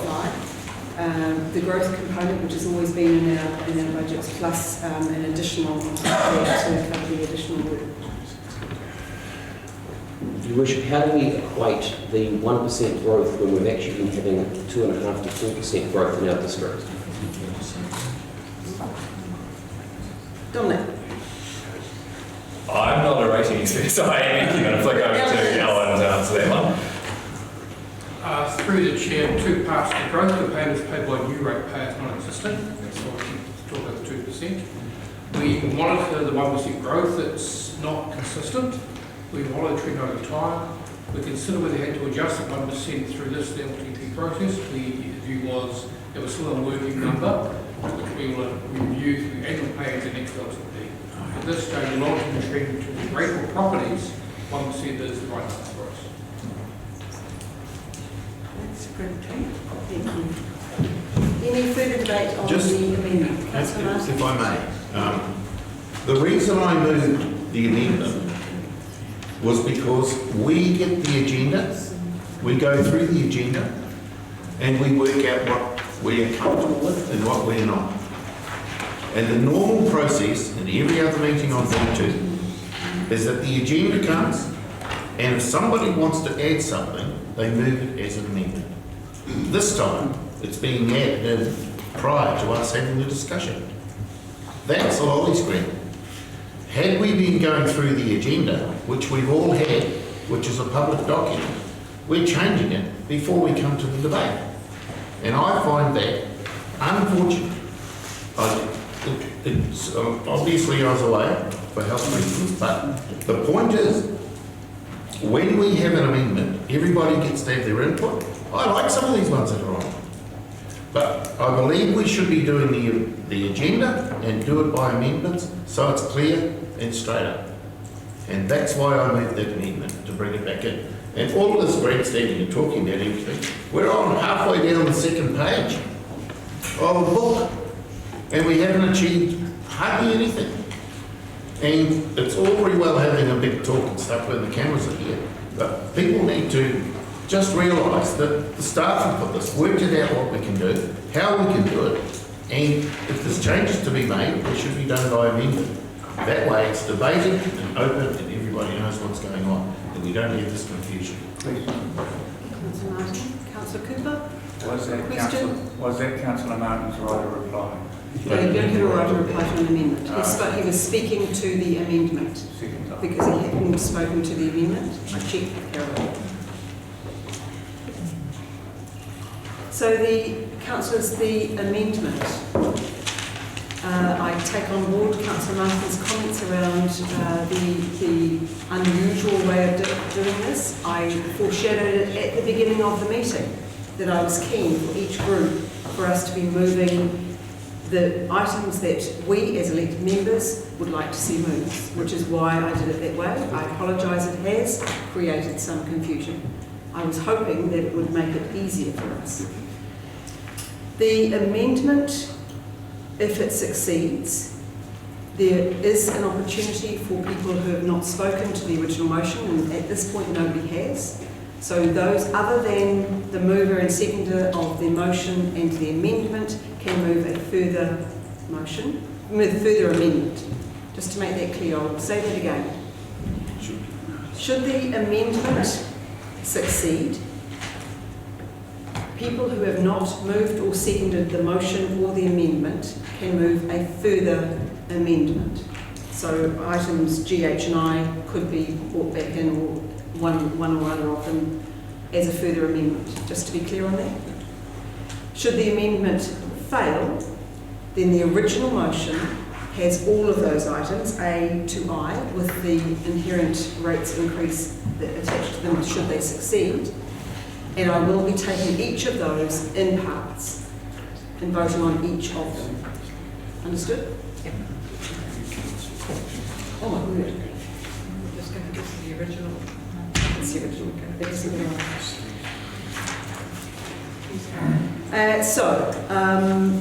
At this stage, because of the original motion, which encapsulated the points that councillors had indicated they would like to see in, I am going to vote against the amendment.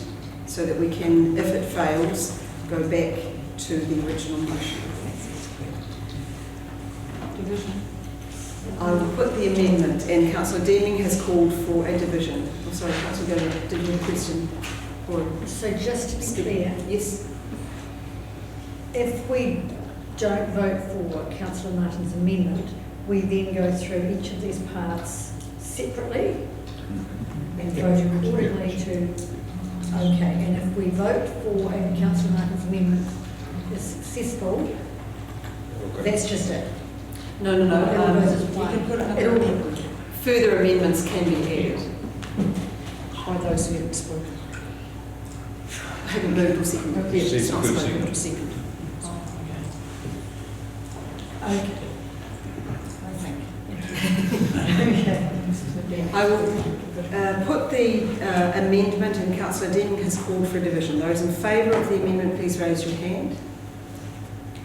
Councillors Martin, Reid, Deeming and Cockerillo. Those against? Councillors Benny, Murphy, Connor, Cutforth, Peters, Cooper, Golightly, Innes, Hulse and Her Worship the Mayor. The amendment is lost. So that brings us back to the original motion. Are there any people wishing to speak to those items on the original motion, which are motions A through to I? Have we got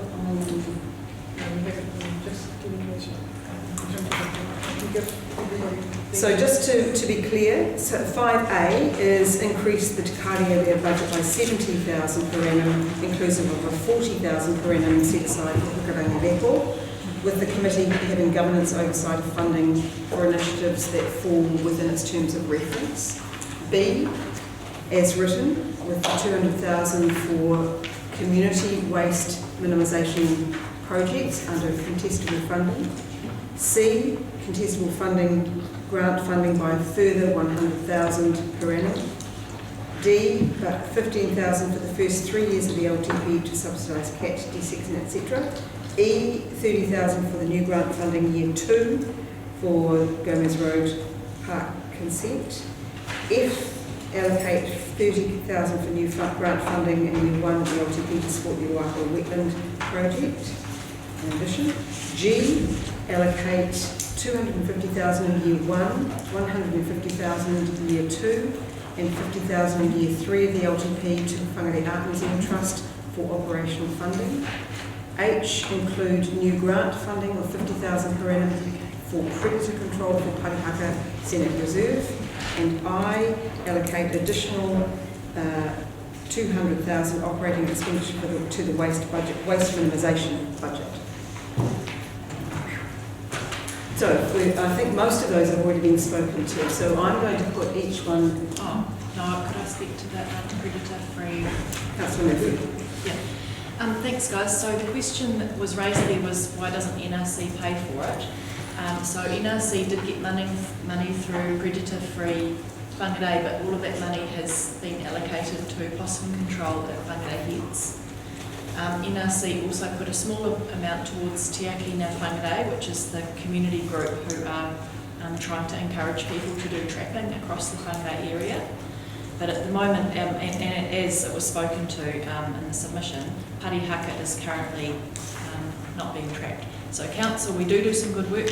We give 50k to, as I think Councillor Hull said, or Councillor Benny, we do trapping in Pukunui Western Hills. Well, we give a $50,000 grant to Pukunui, $50,000 grant to Matikaui Island, and a $50,000 grant to Quarry Gardens.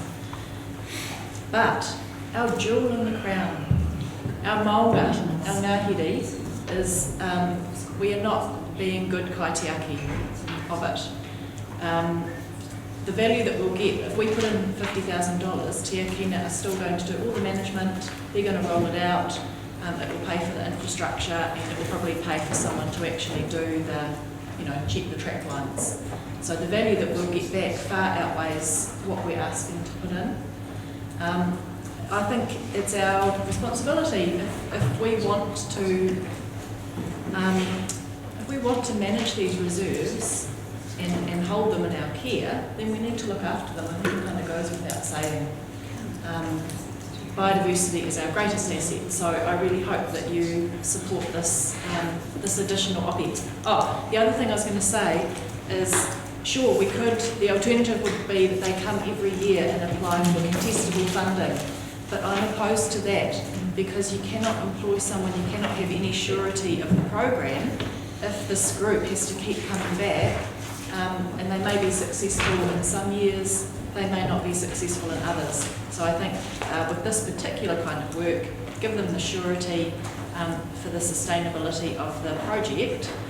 Please don't make them apply for contestable funding. Thank you. Councillor Murphy.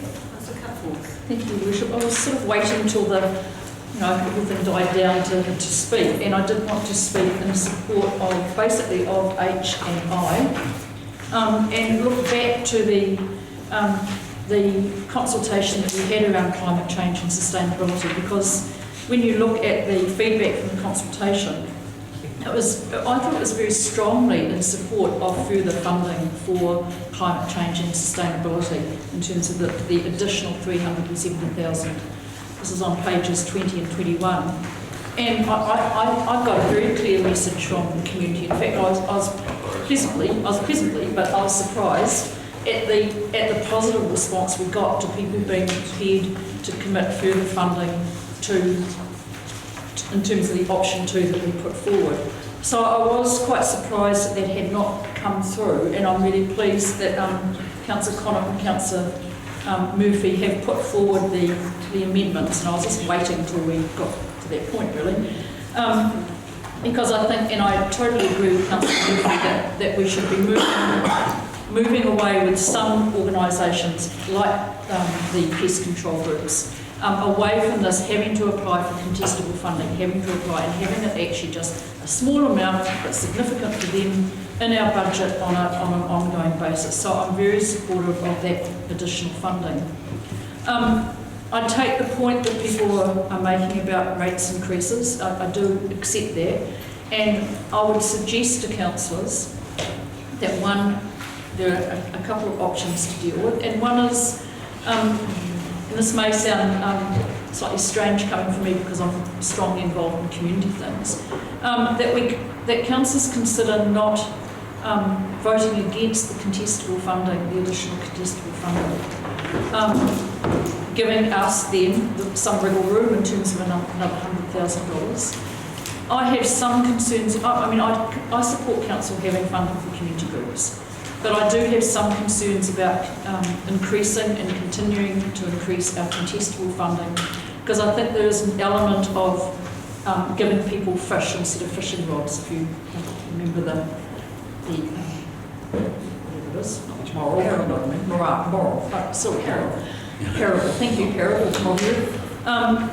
And there are. I think it's far more important with our community development team that they are working with groups to assist them to find the ranges of funding that are out there, rather than council being the first point of call, and possibly sometimes the only point of call, because that's what people think of, they don't think of the others. So I'm just saying that one option is actually not to support the additional contestable funding. And I'm not supportive of the increase in operational funding for WHAM. WHAM's getting $500,000 from us plus $171,000 in rent. When you looked at the booklet that Kathleen sort of passed out to us, you'll see that the Whangarei Art Museum, which I support by the way, but Whangarei Art Museum counts as one of the small galleries in New Zealand. It doesn't rate along with the Sergeant or whatever. So I think $500,000 for the gallery aspect of WHAM that we're currently giving is fine. What I would really like to see WHAM doing, and they're not doing at the moment, is, as I understand it, is applying for other funding, as the last director used to do. He used to apply for funding to bring in exhibitions and then get funding for that specific exhibition, and I think they could easily raise another $100,000 if they looked beyond council for that support. So that would save us, if you like, $250,000 in year one. But certainly in terms of sustainability funding, I think that its time has really come, and I really support councillors voting for H&I. Thank you. Councillors, any further discussion? Dominic, I have a question around the funding aspect. In the agenda, you outlined that savings and the potential for a further increase in rates. So the savings in the vicinity of 120,000 have been identified, etc. So in the recommendations around operational expenditure, how did that impact if those additional 425 by my calculation were agreed to by the council today? How were they to be funded without an increase in rates, or were they? So the recommendations we've included within the agenda, based on the discussions we had, were ones that we thought we could cover within the savings identified, acknowledging the risk of those, and our existing parameters. We talked about going beyond that. Basically, we're in a position where we are, our first 3 years in particular, are buoyed by central government revenue streams, particularly in the first year. And as essentially the agenda talks about, if we are putting in new funding, we're essentially using that to subsidise. So we talked about, in terms of a prudent budget, for additional funding over and above what we've got in the recommendations, looking at a 0.5 or a 0.8% rates increase, which is why we include those figures here. We've also proposed, and given Carolyn, so obviously the agenda as written doesn't include a recommendation around that rates increase.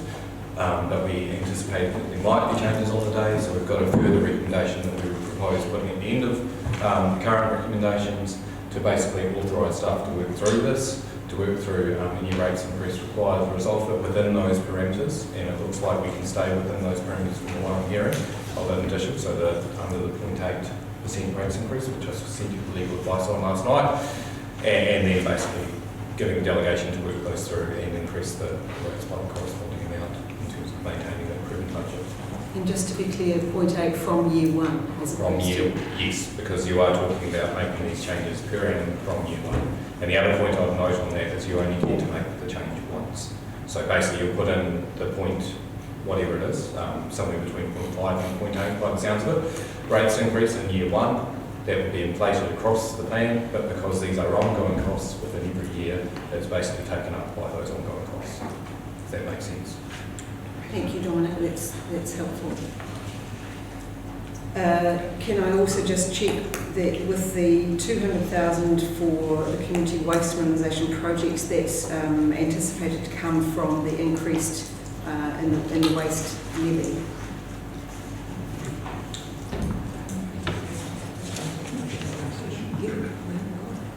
The original 200 and the agenda, yes. And that's what's original, that is what we're debating at the moment as well. Okay. Thank you. So, councillors, nobody likes increasing rates, but let's face it, if we add, that is what we will have to do.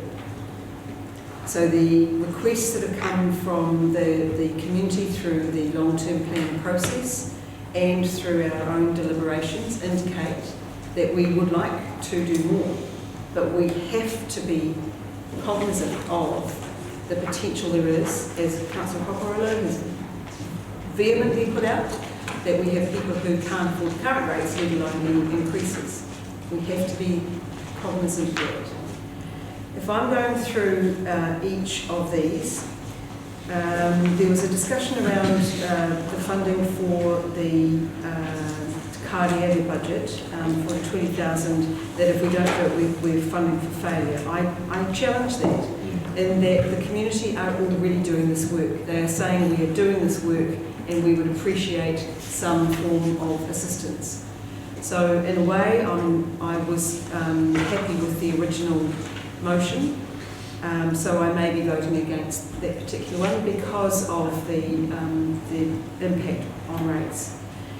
Item B, with the waste minimisation, the 200k, we are hopeful that that will come through in the additional waste levy fund from tonnage to landfill, encouraging people to reduce the volumes of waste to landfill.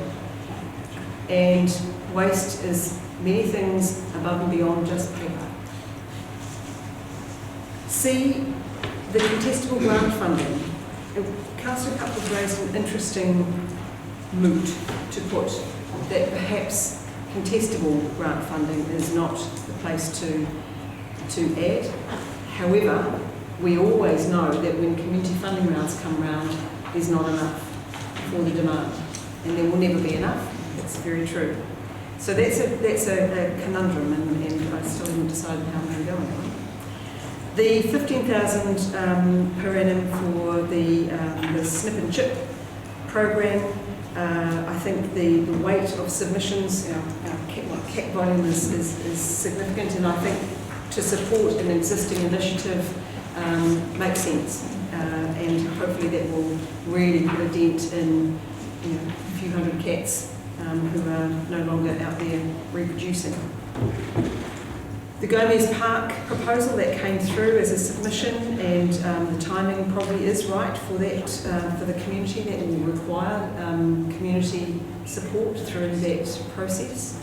And allocating 30,000 of new grant funding for year 2 is obviously not going to have a significant impact on the way we've set the budget.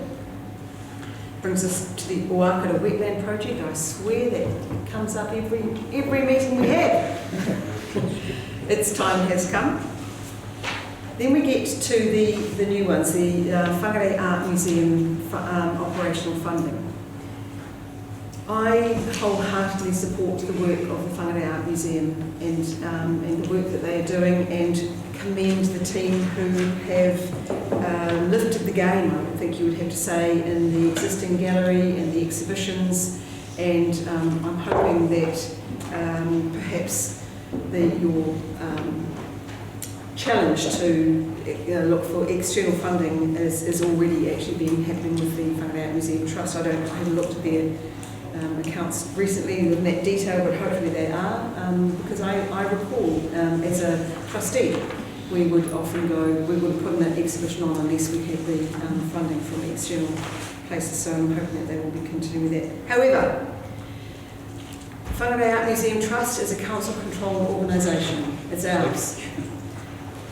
They have had the very difficult task of managing the project to build the Kondabasa Art Centre with Wairau Māori Art Gallery. COVID came along, they were anticipating international visitors.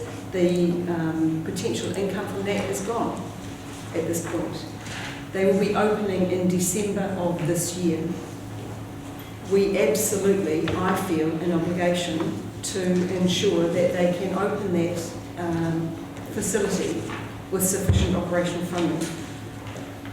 I personally would not have added those amounts, so perhaps somebody's going to move some amendments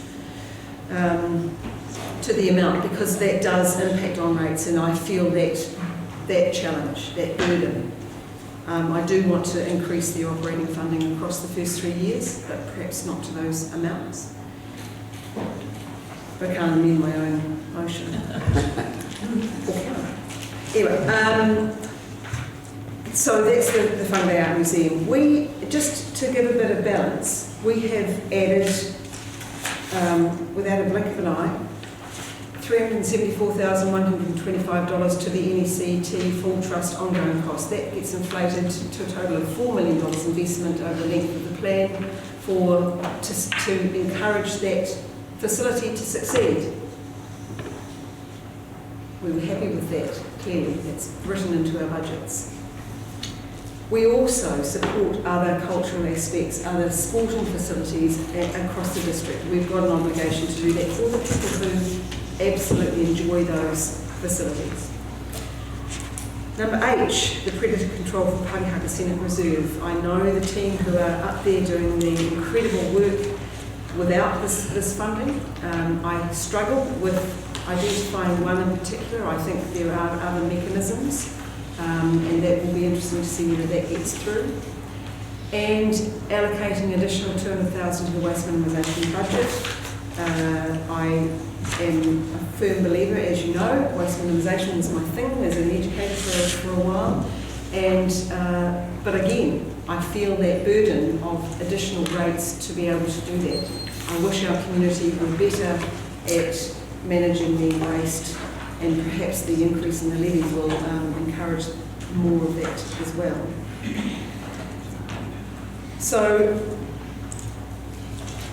the overall impact has yet to be calculated, but if we vote for all of these, then there is a rates increase. Let's make no bones about it. Over and above the 6.5% rate increase that we've indicated in year one, and 4.5% every year thereafter.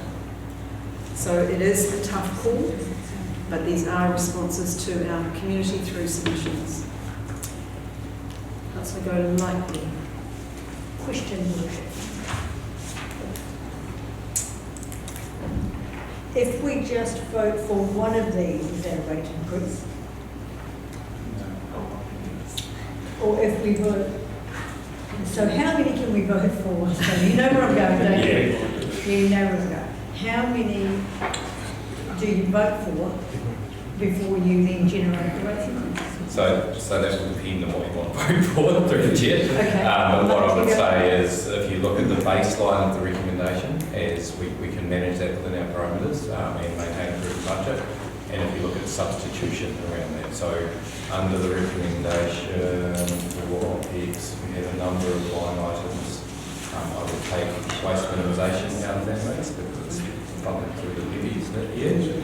But then there is a further 50k a year across the years, 100k across the years, 15k, 30k, 30k. So it's basically that's the limit, and then anything over and above that limit. Delete to the maths, and she's an accountant, no, I'm not. Anything over and above that would be substitution. Okay, thank you. Councillor Cooper. Thank you, Your Worship. I appreciated you going through those points as you have. And as you know, I was one that moved, wondered about putting G in there, which is a 250, 150, 50. You moved it, so I think I'm able to make an amendment in the spirit of that being trying to make things work. And so could I make an amendment to G now, or would you like me to wait till we hit the G? You can move an amendment now. Thank you. Bearing in mind that things are so tight, we allocated 200,000 in year one, 100 in year two, and let's just leave year three at 50. Councillor Cooper, I'll need a seconder for your amendment. Councillor Murphy is seconding the amendment. You may now speak to your amendment. Okay, thank you very much. Firstly, I think the thing this actually runs out in year three, so it's not an ongoing thing. So significant savings. The second point is that it is a lot less than was actually required, so there will meet Councillor Cutforth's requirement for while we're out and you go out and get external funding. They already do. As a trustee, I can tell you that they still do that. However, this will put the asset on to do it to a great degree. So, fair enough, everybody has to play their part meeting the requirements of the community. So, with that in mind, I'll leave it at that. Thank you. So, councillors, with the amendment, if we put the amendment, then it will change, then it's added into the overall motion. It becomes the substantive motion if it's carried. So I think I would like to put the amendment, and if the amendment fails, then the original amounts are included, the 250, 150 and 50, but if the amendment is successful, then it's reduced to 200, 150. Understood? We're voting only on that. Only on that amendment, which then goes into item G. Yes. So I will put the amendment. Those in favour, aye. Aye. Against? Carried. Thank you. So now G will read allocate 200,000 in year one, 100,000 year 2 and 50,000 year 3 of the LTP to fund out museum for operational funding. Okay, now any further discussion on the overall motion? Councillor Hobbs. I'd like to move the amendment that the following on what's in there. I'm a bit confused about you going through your list when you said to the motion. The list you had the original motion that increased the car area budget by 70, and then you said you would not vote for it. I'm toying with the idea. Okay. Yeah. Well, my amendment was retain 1A, and the reason for saying that, this budget has never been through a long-term plan process. All the other standing committees of council have been through that process, they're staffed adequately, they're financed adequately. This one was set up on us finding budget in the operation budget. So what I'm asking for council is to set this council up similar to the other councils so it can achieve its objectives. And by the way, this committee is going particularly well at the moment. So that's what I'm asking. It's not actually, that is the motion, Councillor Hobbs, so you can speak. I'll make sure that everyone knows the reason. Are you going to speak to any other recommendations in the motion? No. Councillor Benny. I think enough's been said on that one, but I just want to comment on C, and that they increase the contestable grant funding by a further 100k. I mean, this is the every community funding meeting where there is never enough money for this, and this is the minimum, I think, and I'm not happy with 100k. I think it should be a lot more for our community. This is money that goes out to the community to enable them to do projects that we don't have to do, that we can do that better our community. And to suggest that we take that 100k out and that we've got enough funding in there is just, I mean, Councillor Cutforth talks about them having to look for other funding places. There isn't a lot out there. The pokey stream is probably the major funding for our community out there, and that is severely limited in what they can do. So I would just urge you that this 100k is the minimum. I wish it was $1 million that the community can do stuff with, but I'm happy to support 100k. But I just can't believe we're thinking of not voting for that. Thank you, Councillor Benny.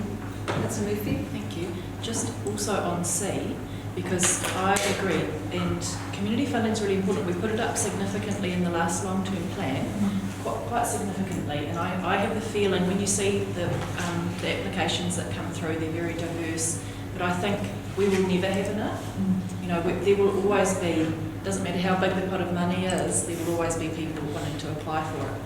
So, I mean, I have added in 50k for Parihaka because I think it's good to grant funding to specific projects that align with outcomes that our council supports. So here's a question: what if we had, because I know it's year 1 that is tight, so what if we had increased contestable grant funding by a further 100 PA from year 2? Proposing an amendment. I am, because otherwise I was Councillor going to... Murphy, just work. Sorry. So your amendment is from year 2 of the LTP. Is there a seconder for that amendment? Let's just check with Donna. Does that make a difference to...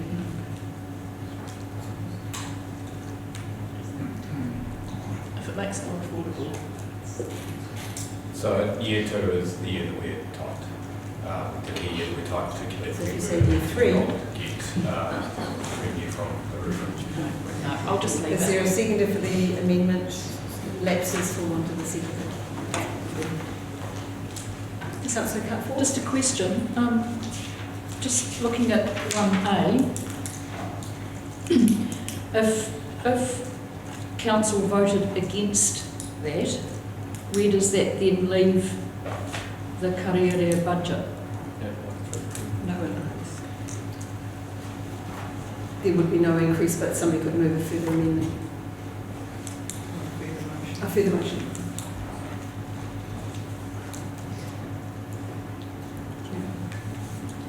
Councillors, I'm aware that we have been sitting for 2¼ hours.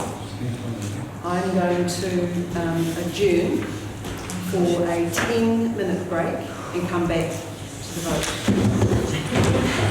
Keep your horse. Chair. It's like, what's his name? Bradley, whatever his name is. It will come back. So please be